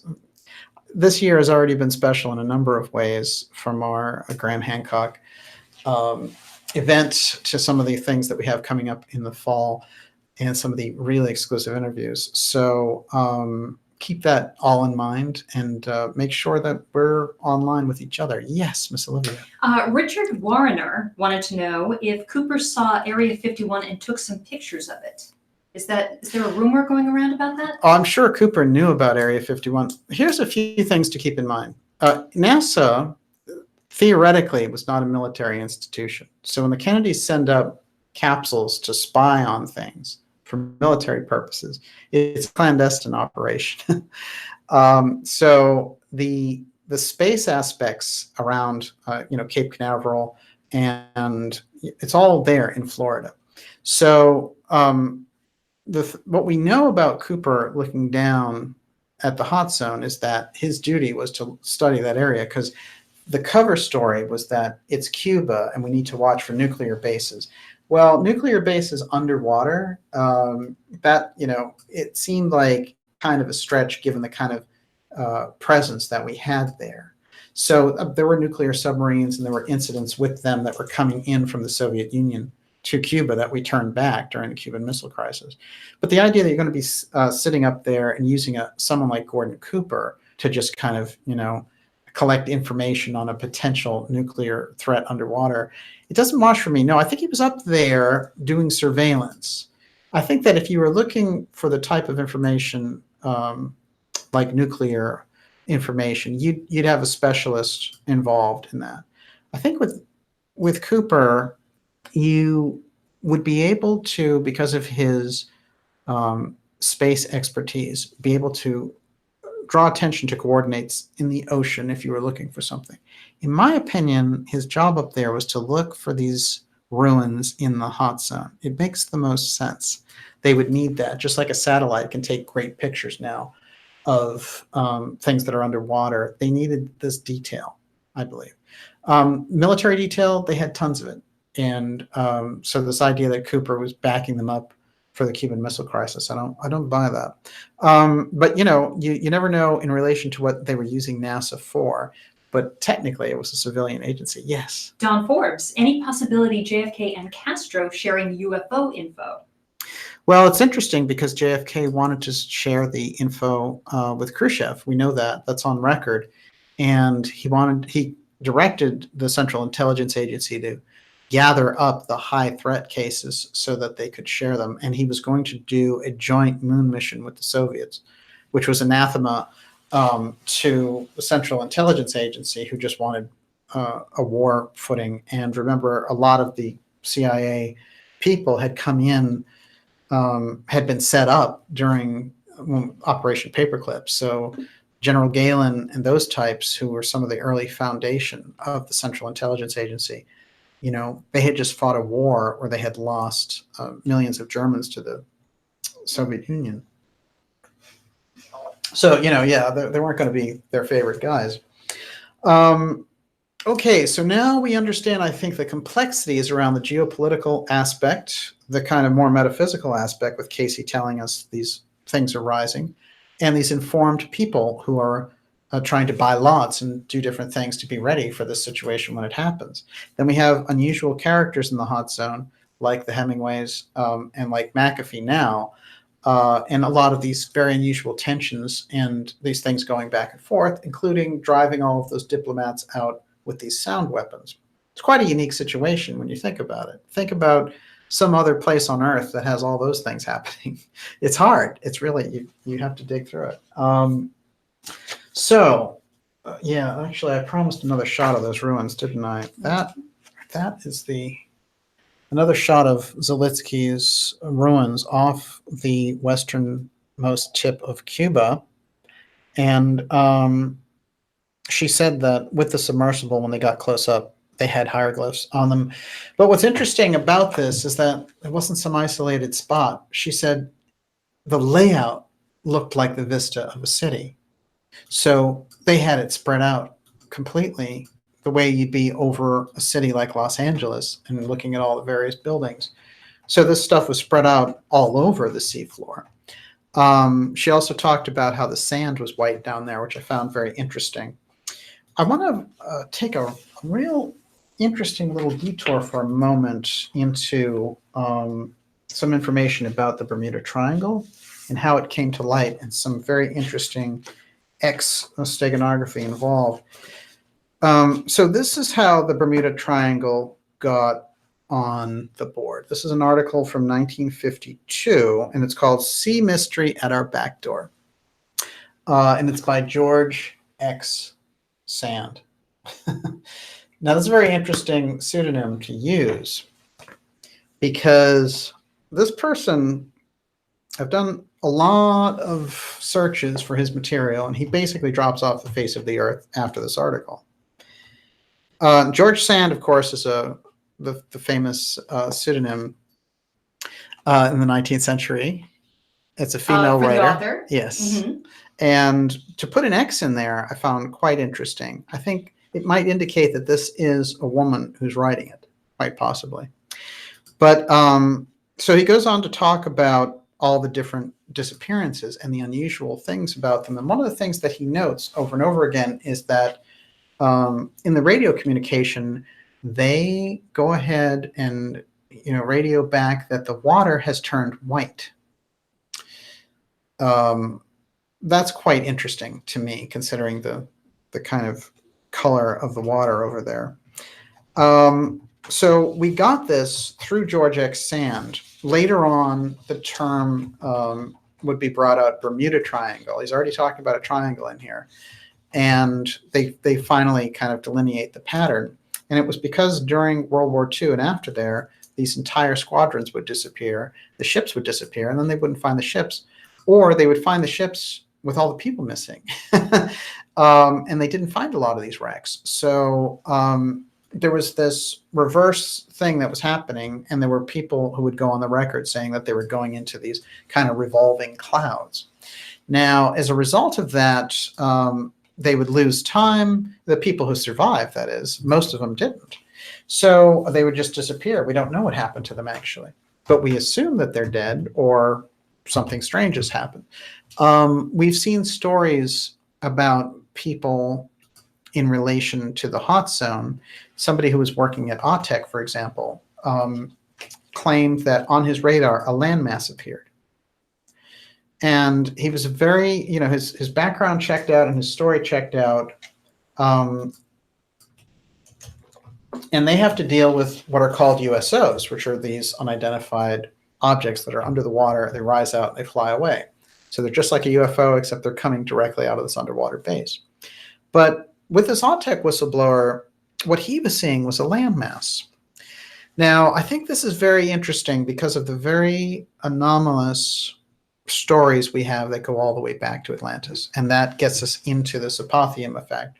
And if it's possible that in a dimensional interface involving magnetism, considering what the Atlanteans were working with, is it possible that part of that landmass actually was grabbed and has this reappearing ability? We know that in things, in stories about the Philadelphia experiment, for example, when they made the ship disappear and when it reappeared, they couldn't control that, which is why they stopped that line of research with live people. So when we get into people from AUTEC who retire and then come out and say, well, what I was seeing was a reappearing landmass that was there. It was like a whole island was there suddenly. This could be in relation to this island rising, but it also could have something to do with this very unusual magnetic anomaly. Let's think of what happens when someone goes into the Bermuda Triangle. They lose time, their compasses all spin, they experience unusual effects. The engines shut off. It's all apotheum effects in general. It's a whole reality distortion thing happens. And then if they make it out of there and they come back to tell us this is what goes on. But very often when we think about the two-eye stone and its ability for levitation, it could lift things. Cayce said, this is how they powered their airships, and they could put everything up. And that they had submarines that they used, and they had these crafts that could go through mountains and things like that. It's quite a remarkable technology. When it gets distorted, and when the Belial groups distort it, what kind of a technological leftover is there? But remember, if it had that ability to levitate things, it could also suck them down the other way using the magnetic pull of the Earth. So when Atlantis got sucked in that way, and the temples of Poseidon and all that stuff goes down, is that mechanism still at work? So that when planes and ships go over this particular area, is there some aspect of the distortion of the two-eye stone still causing that? This gets us, I think, closer into starting to understand the mystery of those anomalies. They understand the unusual magnetic pull. I was looking, and I pulled it out here. It's a map of Bimini that was done by this NASA engineer who retired and was very fascinated with the Cayce readings. And he's the guy who put together this whole thing about the structure of the two-eye stone that I've shown in this program from time to time, where he made like a scale model of it, basically. But he went in and measured the magnetic intensity of Bimini, and he found very, very unusual anomalies in the middle of the island over by South Bimini. So he basically charts it going kind of like off the charts here. Magnetic, it's very interesting because what he surmises from all that is that there's ancient volcanic activity, and there might actually be a volcano beneath Bimini. How it is they go about scanning those things, somebody like Zelitsky, I'm sure, could tell us. So I'm not going to spend too much time on it. But I find the fact that Bimini has this strange magnetic charge very interesting, considering what Cayce was telling us in relation to the Atlanteans. Yes, Miss Livia. I just asked everyone in the chat what they thought of, well, and Gigi, what they thought of the white water. I've gotten a lot of good answers. Yeah. But Gigi just said, if the water was white at certain disasters, that may indicate a weather weapon. Oh, interesting. Yeah, absolutely. Well, I'll tell you what's weird about this white business is that one of the things that Paulina Zelitsky said is that all those ruins that we're looking at there, that if you get down there with the submersible, that sand that they're on is white, which I think is also kind of an anomaly, something she didn't expect. So something turns it white when they're around these things. Okay, now let's look at an actual UFO incident that took place in the hot zone around Cuba. And this is very well detailed. I'm just going to touch on it briefly. The book that it comes from and the person who witnessed it was Bill Schroeder. It's an obscure book in ufology. I don't know why. It should be. It's one of the best documented. It's got the best witnesses. The book finally came out in 2016, and it's called Unknown Down. This is Bill Schroeder's story about being a radar operator and with his friend, and they were both positioned in the hot zone off of Florida, one on the Atlantic Ocean side and the other on the Gulf of Mexico side. And he describes how there's a fleet of UFOs that they're watching. He's watching 4, 1 big one and 3 little ones that are going right off the coast, and he notices that they're in a search pattern. And this is in, by the way, March of 1967, where there was a huge flap all through Florida. The craft, as they described them, looked like this. It was kind of these flat capsule type deals, saucer deals. Another depiction of it from what the friend was looking at. This is another one. And this is an artist depiction, actually, but that's the type of saucer that he was taking a look at. So just a kind of a quick overview on this. It's known as the Cuban 1967 jet incident because a Cuban jet using a Soviet MiG got destroyed in this interaction with this UFO, oddly enough. So let's just take a quick look at it. Okay, this is the report now. The story became known in the form of a statement by a security specialist who was assigned to the 6947th Security Squadron centered at Homestead Air Force Base. That's Florida, a unit of the U.S. Air Force Security Service. The specialist had attended a lecture in 1978 by nuclear physicist and UFO researcher, the late Stanton Friedman, who was an extraordinary researcher. He informed Friedman of the incident at the conclusion of the talk. Friedman asked for additional details, which were provided later in the form of a typed statement by the specialist. Eventually, we got Schroeder's entire story. The 6947th Security Squadron's mission was to monitor all Cuban Air Force communications and radar transmissions. 100 of the squadron's men were assigned to a Detachment A, located in Key West. This forward base against attack from Cuba was on Boca Chica Key, a tropical island in the Florida Keys. Sounds like a nice place to visit. Mm-hmm. East of Key West. Okay, let's moving down here. One day in March 1967, a Spanish-speaking intercept operator of Detachment A heard Cuban Air Defense radar controllers report an unidentified bogey approaching Cuba from the northeast. The UFO entered Cuban airspace at a height of about 10,000 meters at about 33,000 feet and sped off at Mach 1, 660 miles an hour. 2 Soviet MiGs that were on the Cuban island with Cuban pilots chased after it. The single-seat MiG-21, they go into what the craft is all about. The jets were guided within 3 miles of the UFOs by Cuban ground control intercept radar personnel. The flight leader radioed that the object was a bright metallic sphere with no visible markings. When a triad radio contact failed, the Cuban Air Defense Headquarters ordered the flight leader to arm his weapons and destroy the object. The leader reported his radar was locked onto the object and his missiles were armed. Seconds later, the wingman screamed to the ground controller that his leader's jet had exploded. When he gained his composure, the wingman radioed there was no smoke or flame, that his leader's MiG-21 had simply disintegrated. Cuban radar then reported the UFO quickly accelerated and climbed at 98,000 feet. At last report, it was heading towards South America. Now, they go on and on here. Some of the interesting stories I want to mention about this. I listened to a series of interviews of Bill Schroeder and actually emailed him.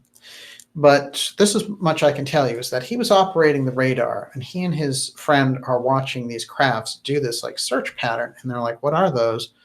Let's get the word out about it. They're both watching them. And then what happens is one of the crafts, and this is apparently the craft that had this little tango in Cuba, breaks off from the main group. Now, some of the images that they provided, let's see if this will show up actually.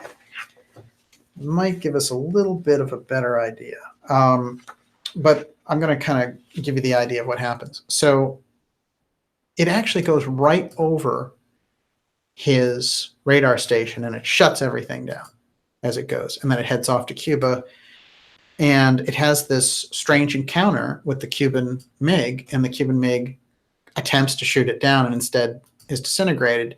And the American intelligence forces, overhearing and monitoring all the Cuban communications, hear this. Now, this unknown down story, I think, constitutes maybe one of the most incredible encounters, because these groups of craft are looking for something. During this period, interestingly enough, in Miami, a craft landed at a school, and the teachers and the children were basically traumatized. And then if you look through the series of reports after the fact, they try to kind of say, well, you know, it was just hysteria or whatever it happened to be. But they all told the same story about this craft landing. So somebody somewhere had lost track of something or someone, and they were searching right off the coast of Florida for it. For some reason, one of these craft headed directly into Cuba. Now, I have a few excerpts from this guy, Schroeder's. This is him in 1967. The picture's actually blurry. I'll get some better stuff on him, but very interesting guy, and he would do military police work after this, and he had a very distinguished career, and then he worked with Florida's MUFON. A very interesting guy, a very interesting story, and what he was most surprised at was the incredible reversal of his own equipment. So let's take a quick look at this map. Here we have, these are the craft that they're following. There's one over here off the coast of Florida, and here's the bottom by the Straits of Florida. And coming up here are these Cuban ships going to take a look at it. Now, there's another flight pattern that they have. Let me interrupt you for a second. Yeah. So Nicholas Krupis wanted to know when that UFO landing in Miami took place. It's March 1967. Okay. Yeah, just like this incident, it's related. That's the whole point. If there's a weird flap that takes place there. Now, the way he describes it, let's see if I can get this. One of them here breaks off. Remember, he's watching these four, and his friend is over here watching these four. So that's 8 ships. This one breaks off as they show it here, and it heads off towards Cuba. That's where he sees it. When it goes over his battery radar station here, it shuts everything down. Here, oddly enough, the base that they are launching the MiGs from is San Antonio, which is the same place where we have the ruins off of Cuba later discovered. And that is the nature of where they were. And then this is the one that gets destroyed, obviously, by this other craft coming in. This is the map that he had on that. And if you search for UFO Bill Schroeder or that book, you'll certainly be able to come up with it. But we're going to get deeper on that one. One of the things I can say, and you might want to, here, why don't you hold that? It's interesting with Schroeder's story. I'm going to play an excerpt, actually, but I think that if we have the sound file. Let's try that. But yeah, do you have a question on that one? Sure. Bunya wanted to know, do you know if DARPA is involved in the hot zone? It's a great question. Well, AUTEC, here's the interesting thing about AUTEC is that they are in Andros. And Andros, there's a thing called the Andros platform. And the Andros platform is where that's another one of these underwater anomalies like the Bimini Wall. But there are many things about AUTEC being there that are unusual. And they're basically monitoring the entire hot zone. That's their headquarters. And so that's, there's no question that but AUTEC can liaise, of course, with DARPA at any point. What's also unusual about the hot zone, Bimini, and all the rest of it is that what we're looking at is NASA does a lot of what they call sea current investigations there. But what are they actually doing there? It all begs a very interesting question. Let's listen to Schroeder. I'm going to play him right off my phone. And let's see if this will come through. But the target continued over me. And then about 4 seconds after I locked on him, he hit our site with electro countermeasures. Now, I'll never figure out how he done it, but he shut down our entire site. It appeared that the polarity on our DC equipment had been reversed. I'll never know that for sure. But I do know before the scopes died, they stopped and the cursors went backwards. I've discussed this with a lot of avionics mechanics, and they can't figure it out either. They agree with me that it had to have been some kind of a polarity reversal. Naturally, our site was black. I exited the BCC. As I was going out the door, my launcher crewman, who had been out on the launch pads with the birds, my launcher sergeant ran up to me and said, "Bill, we seen him. He went right over us. It looked like a meteor, but it was flying level." And that's the last I seen of him. The next morning, we had a debriefing, and they told us that don't worry about the whole thing. It was a NORAD exercise, and just ignore it. I asked them if it would be considered top secret, and they said, no, it's not top secret. It just didn't happen. It was just an exercise. So it's very interesting, and I think that Schroeder's testimony is really fascinating when you think about it, because what he's saying is that when the craft goes over his site, not only does it shut down the radar site, it reverses the polarity of the equipment.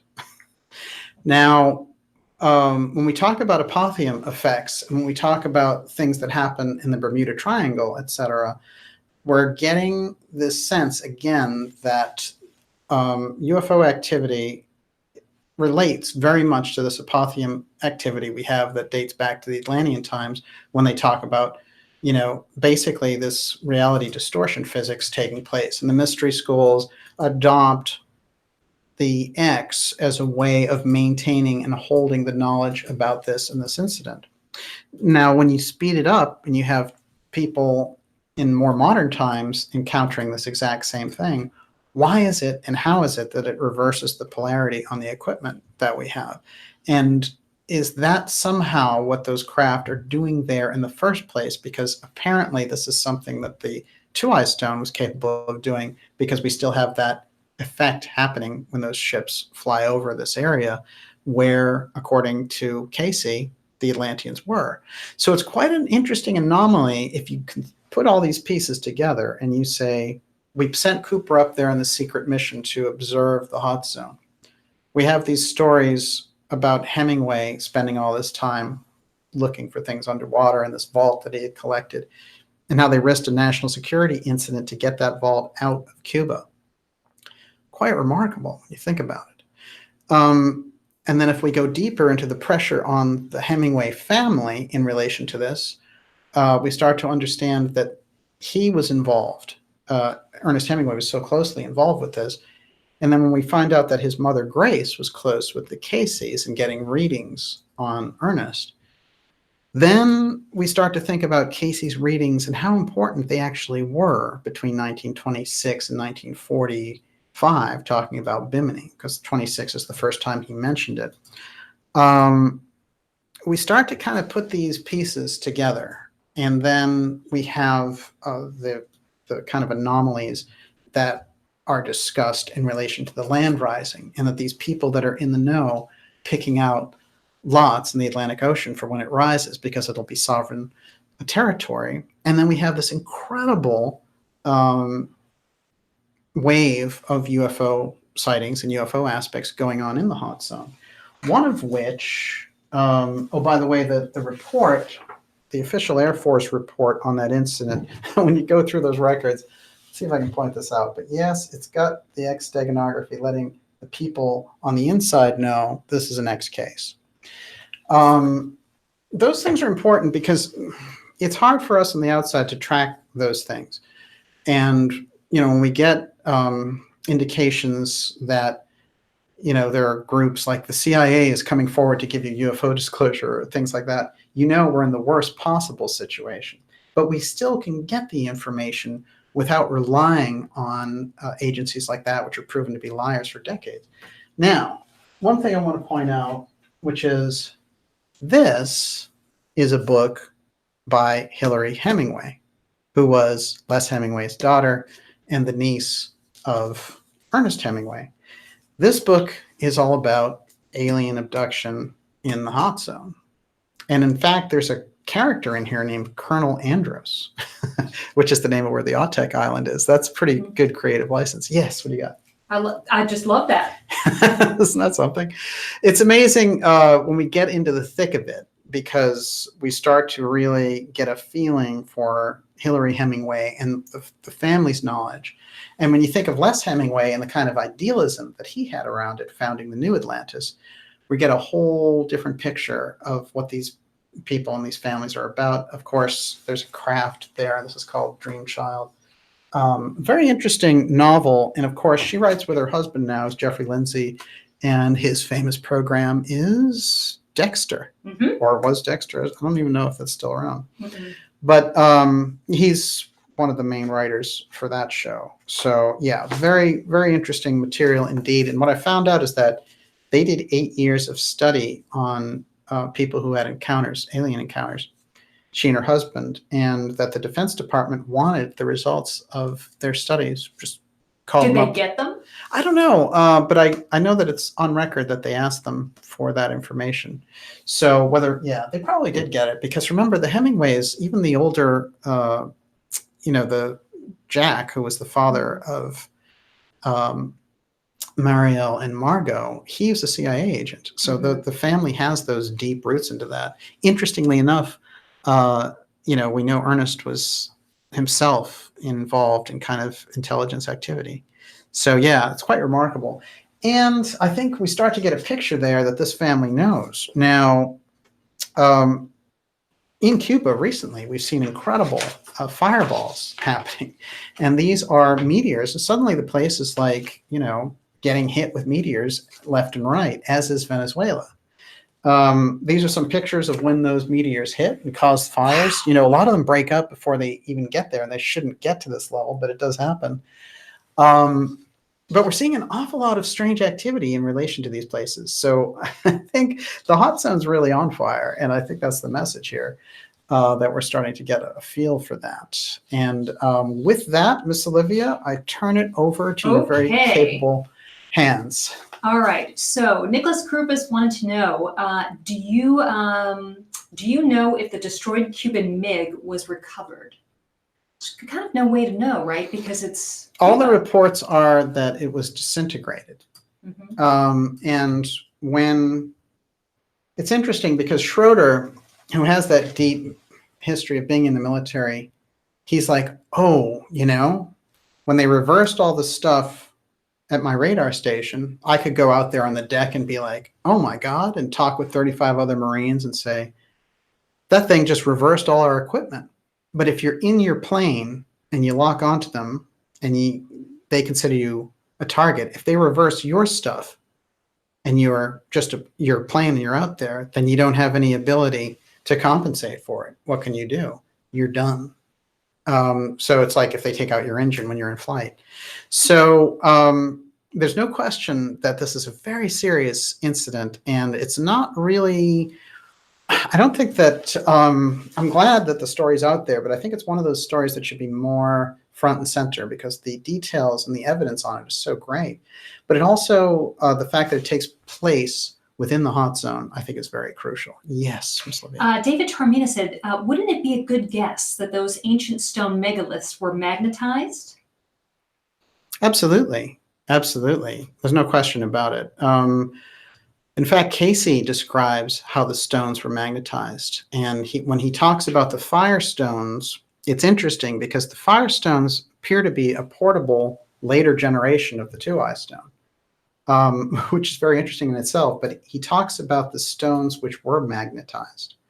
And he also says that they would, in interacting with those stones, get messages and be able to interact directly with their priestesses to these spiritual beings in the outer spheres. So it's quite remarkable, the scenario that he's describing. But he says that technology was taken to the Yucatan. That's where it resides. But he does say that the Temple of Poseidia, which is right off the coast of Bimini, apparently has the information about how to construct what the two-eye stone was. So you can definitely see different groups wanting to get their hands on that material in what I've talked about with Joseph Farrell before, which is archaeology wars. And we do see a lot of that happen. Yes. Najat Madri, when these saucers appear, do the skies change colors? Well, that's interesting. I've heard of clouds forming in relation to it. I haven't heard of skies changing colors, or maybe I haven't looked at enough cases. But certainly we've seen a number of anomalies where people lose time, equipment gets shut off. This guy's whole station the polarity was reversed in the equipment. That's a pretty good trick. So they're quite remarkable effects that show up. That kind of apotheum effect is very much like the effect that ended Atlantis in the first place. And a lot of people will say, well, Atlantis, it was a comet strike, or various things. And I'm sure there are a number of factors involved, but the reversal of the two-eye stone in the Cayce readings and how it was tuned too high and caused destruction by setting off the fires in the earth, it seems to me that there's a physical aspect that takes place, but it upsets the fabric of reality so much that we're talking about upsetting actual physical reality.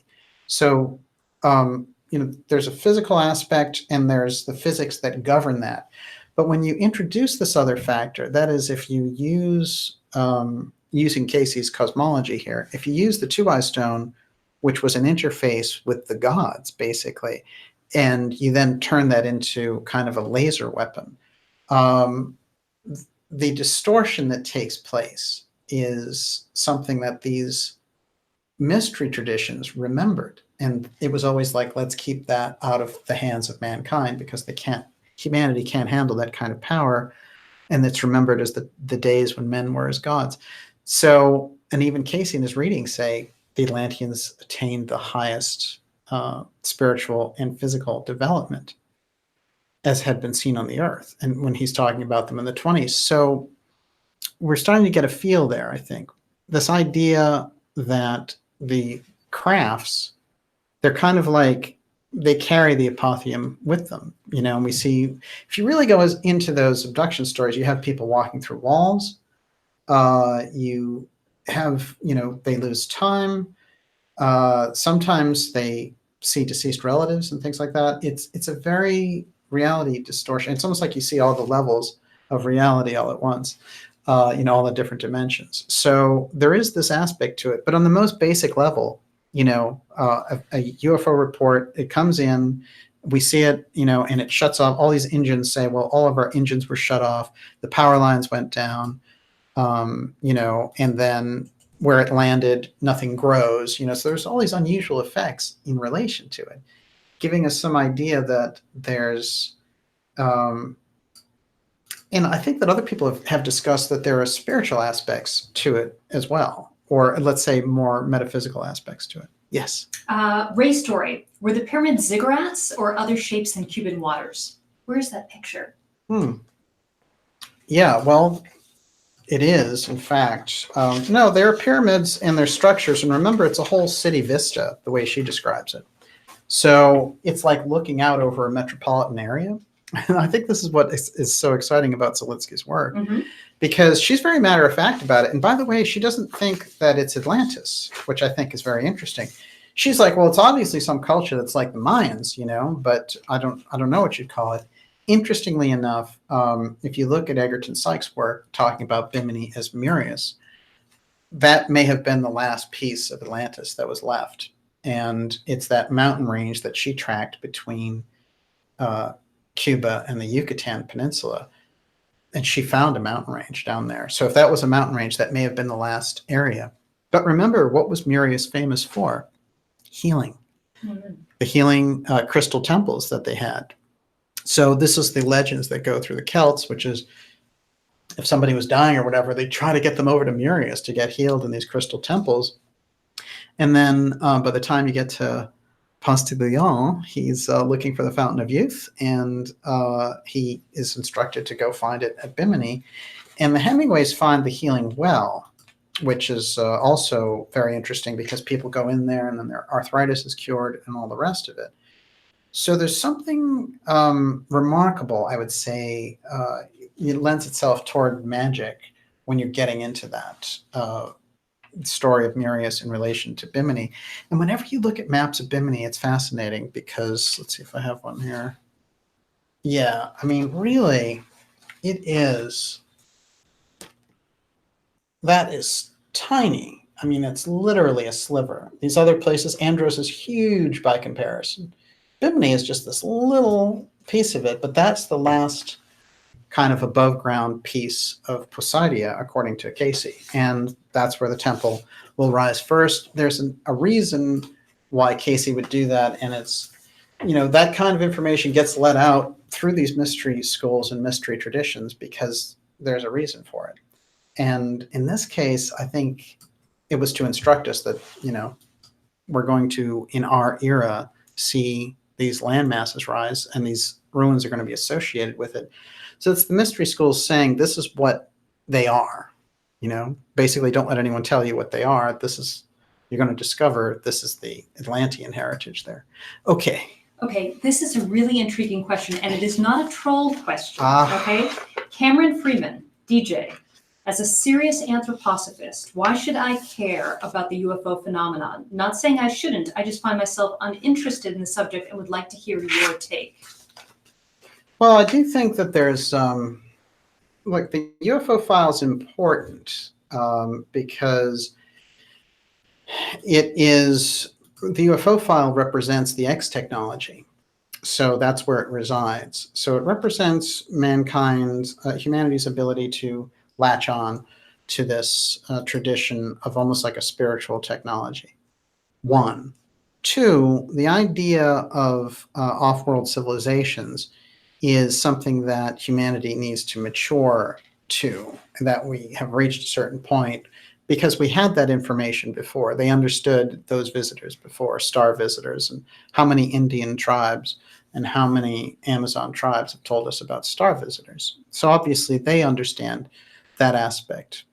In our society, in our scientific materialism dominated society, knowledge about off-world civilizations can open up our outlook on life and life in the cosmos.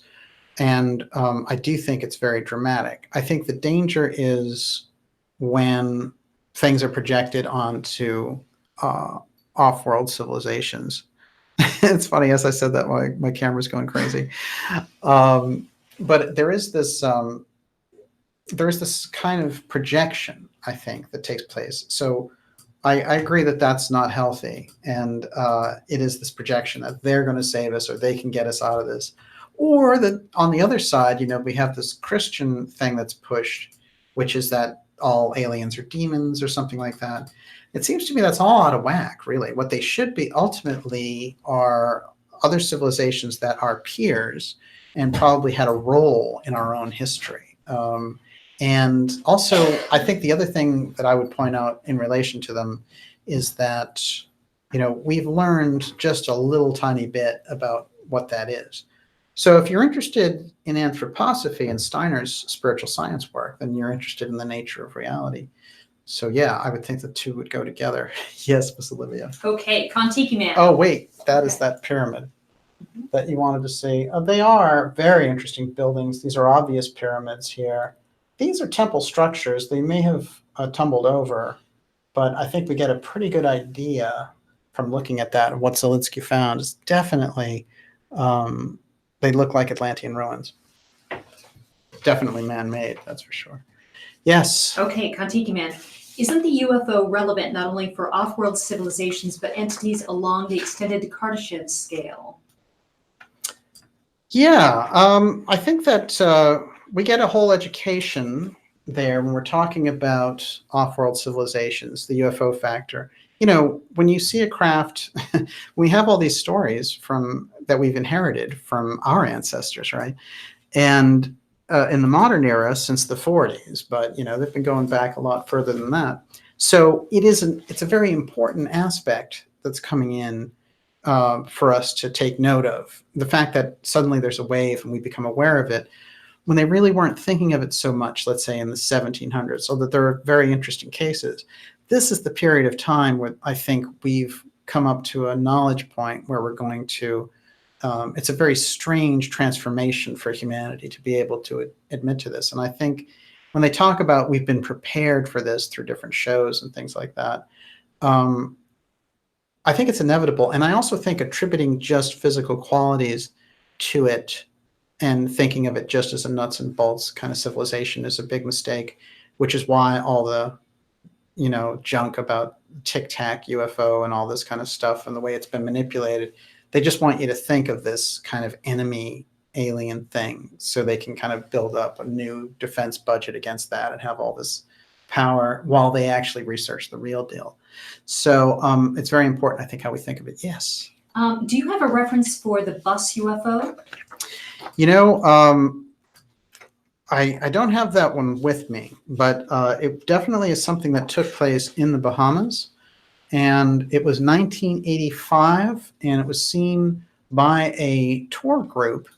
And I believe it was in relation to a, I am going to bring this, I'll bring it out on another show, but as I was reading about it, it was basically like a cruise ship, and the whole cruise ship saw this thing go by. And at first they were like, is this part of the advertising? You know, is it a blimp? What's going on here? And then they were all freaked out because it was basically this huge thing that looked like a bus going by. One quick thing I want to insert here in terms of what they know about in Cuba in relation to this. Andrew Collins, who wrote a book called Gateway to Atlantis, is a good writer. And he did a lot of study about the idea. This is a modern guy. He's still with us. And he did a lot of work on the idea of a Cuban as Atlantis, basically, that Cuba was Atlantis, which a lot of researchers believe. Now, in August 2002, British researcher Andrew Collins renewed interest in the search for Atlantis. He also discussed the possibility that Andros Island between Bimini and Cuba could hold ruins of Atlantis, which I also agree with that. He mentions Sykes. Now, this is interesting because Egerton Sykes' works are kept at the ARE, which is the Cayce Foundation. Now, Sykes was a world-recognized authority on Atlantis who carefully evaluated all of the evidence on Atlantis, as well as conducting his own expeditions until his death in 1983. He felt that the Cayce Foundation should have done more, should have been more active on this search. All of his books and manuscripts and research materials are housed in a secure area of the library at the ARE. This is not an easy place to get into Sykes's vault, and it's, you know, if they could digitize that out and give us all just a nice, good CD of that, we'd be all set. So the articles that he kept and that he translated from Spanish, which is important because there's a lot of research done in Russia, in Spain and Mexico and other places that if it's not translated, we never get our hands on that research and our work never continues. Quote, Humberto Martinez, MD, who read to the audience, the articles detailed 1950s efforts to locate the remains of Atlantis by Cuban archaeologists. all of which were subsequently suspended due to political changes. That is the big communist revolution that took place on the island and the Cuban Missile Crisis and all the rest of it. Completely cut off in the public the search. But nevertheless, the information pointed to the areas around Cuba, including Andros and Bimini, as probable sites of ruins. Our research of satellite images has uncovered a site in Cuba which fits all of Plato's statements about the center city. This is very interesting. I think we're going to hear more about this, and I'm going to put this part in here real quickly about Egerton, Sykes, and Murius. Murius is, and again, Egerton Sykes being this really advanced Atlantis researcher, is a British scholar. So what he believes is this, that about 10,000 BC, the Atlanteans inhabited the city of Murius that lay in a valley near Bimini. Murius was the seat, and he got this from studying Celtic records. Murius was the seat of government for the area with extensive facilities that included a hospital and a home for travelers in distress. Sykes tells us that on a hill above Murius, the Atlanteans built an exquisite healing temple. From the information he uncovered, Sykes hypothesized that the architecture of the building incorporated sacred geometry and displayed sophisticated knowledge of the structure of the universe in a manner similar to the Great Pyramid of Egypt. The most unusual feature of this enormous temple, according to Sykes, the Murius temple, was its translucent rock crystal windows, which local people remembered until contemporary times. Quite fascinating. And I think we have to get that understanding of what Bimini is as the last vestige of Atlantis right in the hot zone on the other end of that city that Paulina Zelitsky found.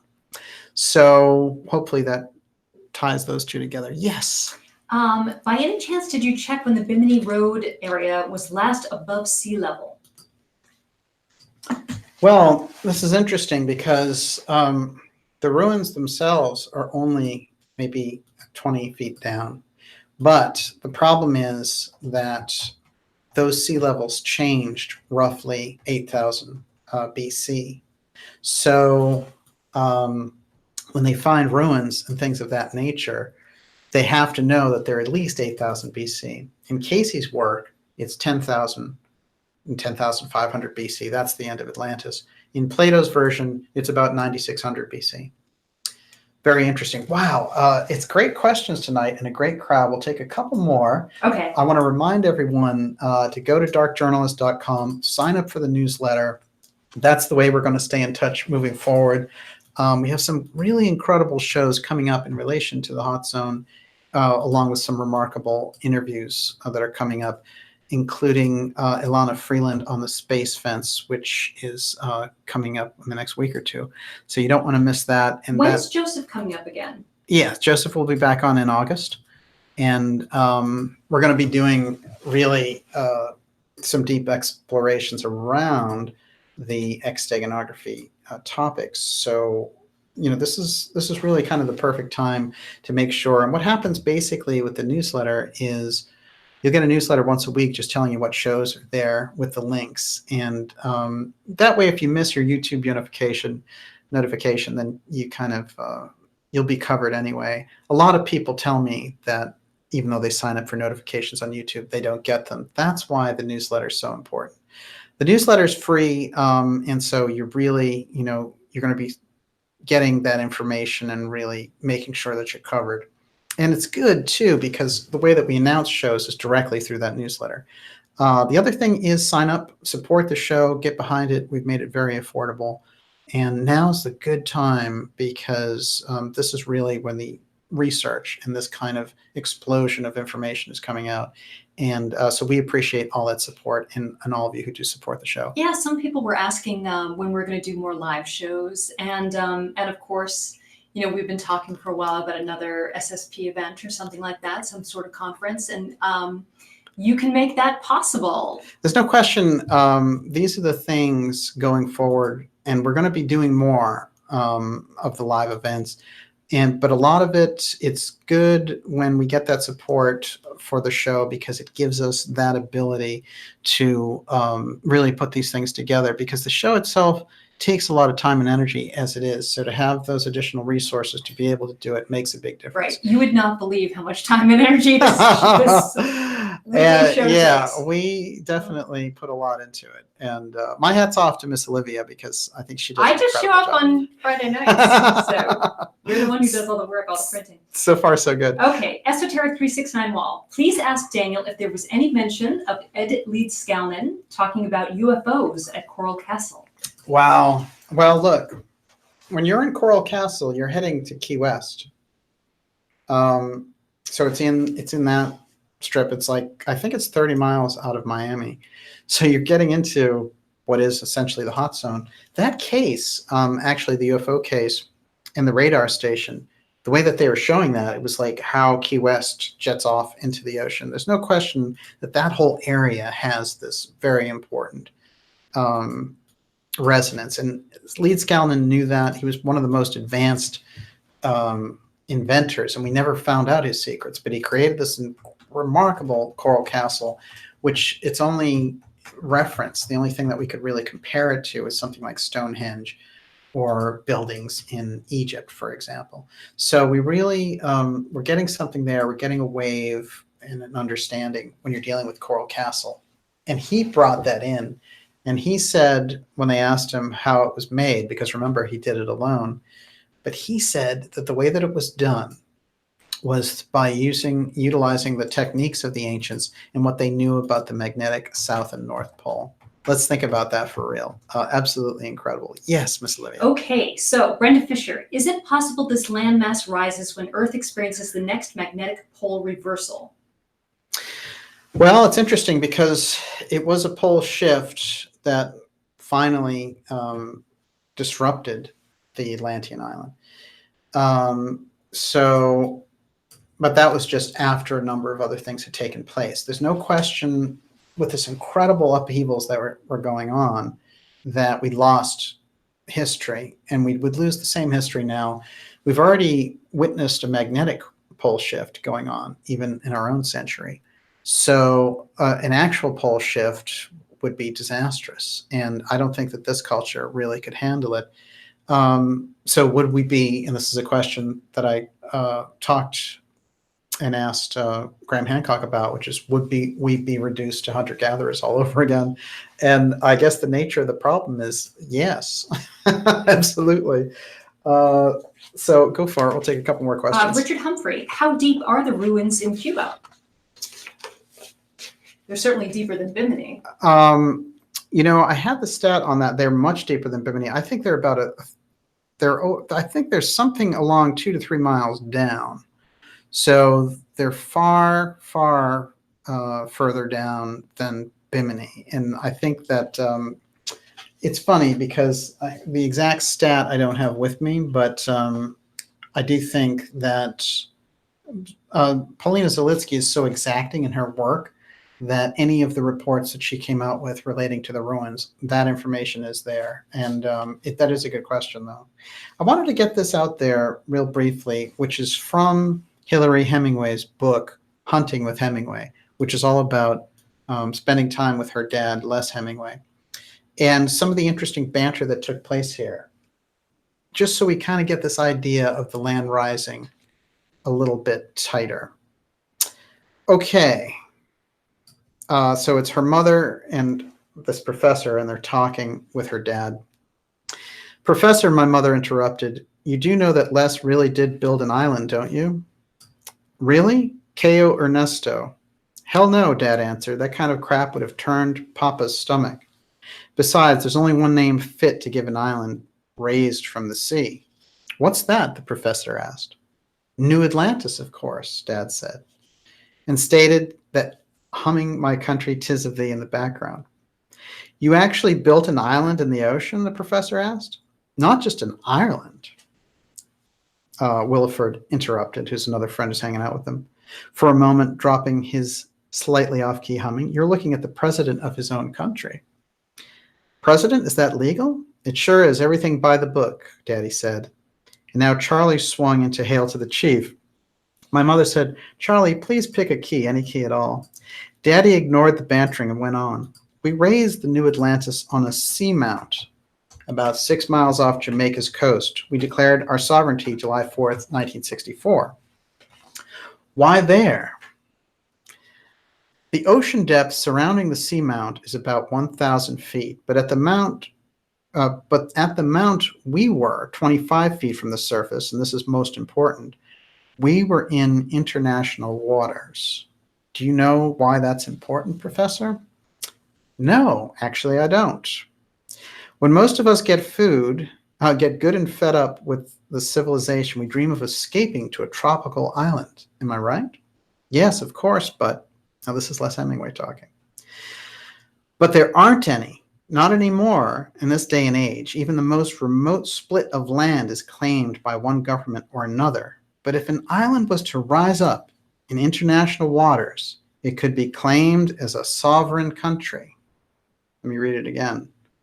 "But if an island was to rise up in international waters, it could be claimed as a sovereign country." And so we kind of get the impression there that Hemingway understood that this landmass was rising. Where did he get the information? Certainly the family connection to Cayce's information. I don't think there's any doubt about it. And I think it explains a great deal of the intrigue about Hemingway on Cuba and the ongoing intrigue. I will say this also. Another very mysterious visitor to Bimini Island, no other than Martin Luther King, This blew my mind. who gave a speech in Bimini in 1964. It seems like an obscure place for Martin Luther King, who had such a demanding schedule everywhere from Alabama to Philadelphia. Well, and you'd think he'd want to go to places that, where the racial tensions were high. I mean, why would Bimini be worth his time? I mean, Bimini is fascinating, but why was he there? This is a great question. Yes, Miss Olivia. Richard Warner wanted to say, Olivia, it was in Gordon Cooper's book, Leap of Faith, during Gemini 5. Cooper took some film of the Nevada desert, not knowing until 1997 that it was Area 51 test site. It was not known in 1965. Ah, very, very interesting. Thank you very much for Good. that. Yeah. And his book, the Leap of Faith book, is really fascinating. And Cooper is a great person for us to be remembering on the 50th anniversary of the moonshot. And I think it's important to understand that even though Cooper didn't end up being one of the moon astronauts of Apollo, that he was a major factor in, he was like the most celebrated astronaut and previous to them going to the moon. And he played a major role in getting the Apollo program off the ground. Yes. Shamanist Anamkara says, was Martin Luther King tuned into the mystery schools? In a way, I think I would call him initiate, wouldn't you? Well, think about it. His idol was Gandhi. Mm-hmm. And Gandhi was he was mentored by the Theosophical Society. It was Annie Besant who gave him the name Mahatma and who set him on this course for free India. So there's no question he understood the deeper aspects. I don't know what mystery school or tradition he would have been familiar with, but the kind of remarkable changes that he caused. If you think of the group of the Kennedys, Robert Kennedy, Jack Kennedy, and Martin Luther King, and the changes they wrought in civilization, and the response of the ruling powers to assassinate them all, is basically a war that takes place there in that period. And that's to kind of move the civilization in a totally different direction. So I think we're getting a little piece of that Amelius Belial war. Again, it's like, come right back at you. Yes, Miss Olivia. Okay, so I'm reluctant to ask this question because I have to pronounce this that I've never heard it pronounced. Okay, so Nicholas Krupis, please Yes. ask DJ if Chicxulub crater could be a hoax and potentially be Atlantis. It's in the Yucatan. And Tricky Vicky said, do you have a problem reconciling the Bimini Road is 20 feet deep, but the ruins off Cuba are 2,000 feet deep? Could they be much more ancient or crust collapsed with the Chicxulub meteor? Oh, wow. Those are great questions. Well, I think what's telling is Zelitsky when she says that she traced a mountain range from the western tip of Cuba to the Yucatan Peninsula. And if we think of what Cayce said about Bimini, that it was the top of what was once the greatest continent ever. So that's the mountaintop. And the rest of the mountain range goes off to Yucatan. So we know that was all there and all land at some point.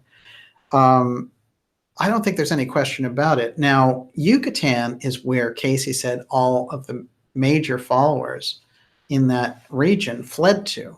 Remember, we have them going to Egypt. We have them, in the Cayce work, going to the Pyrenees. We have them going to the Yucatan. These are the major dispersal patterns, and to South America to start the Incan situation and civilization. So that group that fled to South America was a group called Og, and they set up the Incan civilization. But it was the Poseidian group that set up the Yucatan. And the Yucatan was very closely in the image originally of that civilization, of Atlantis, as was the group that developed Egypt. I think we get a real good snapshot if we think of that very early portion of Rata's Egypt and Iltar's Yucatan, if you're going by the Cayce readings, that is. But yeah, absolutely fascinating. Yes. All right, how many more questions do we have? I'll take one more. Okay, well, this is the juiciest one. Okay, Cameron Freeman again. Yes. Do you think the Hall of Records has been discovered as Cayce predicted, but has been kept a secret? Well, I think it's interesting. One thing I always found fascinating is that when Cayce was discovering or discussing who was going to be doing the discovering, he mentioned that one of them would be British. So that's quite fascinating to me. And I always thought that Graham Hancock would be involved with it as a result.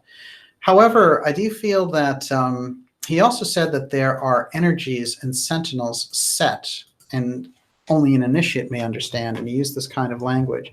So I don't think it's something they can casually get their hands on, because the key to opening it, I think, may reside not necessarily in the physical dimension.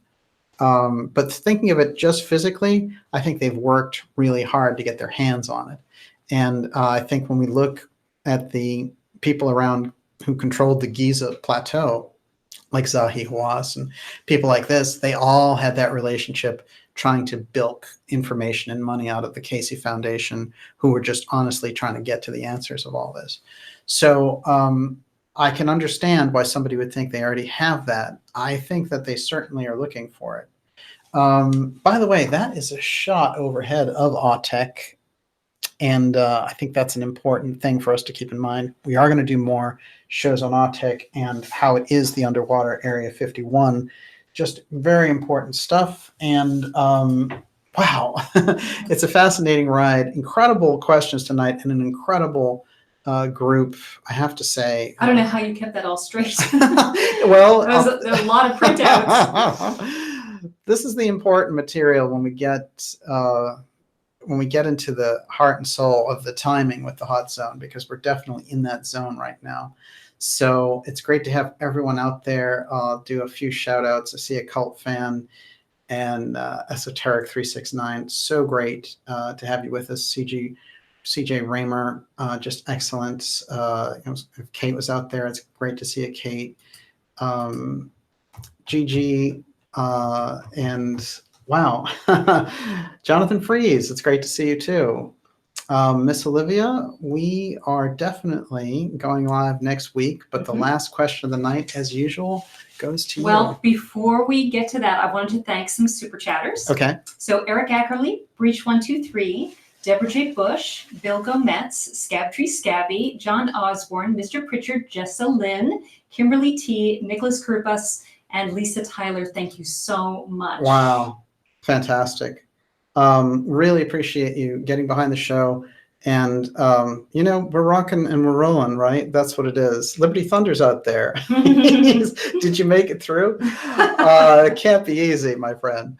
Fantastic. And great to see all of you. I have to say, on and offline, everyone who's been sending in great stuff. Hey, Modwiz is out there.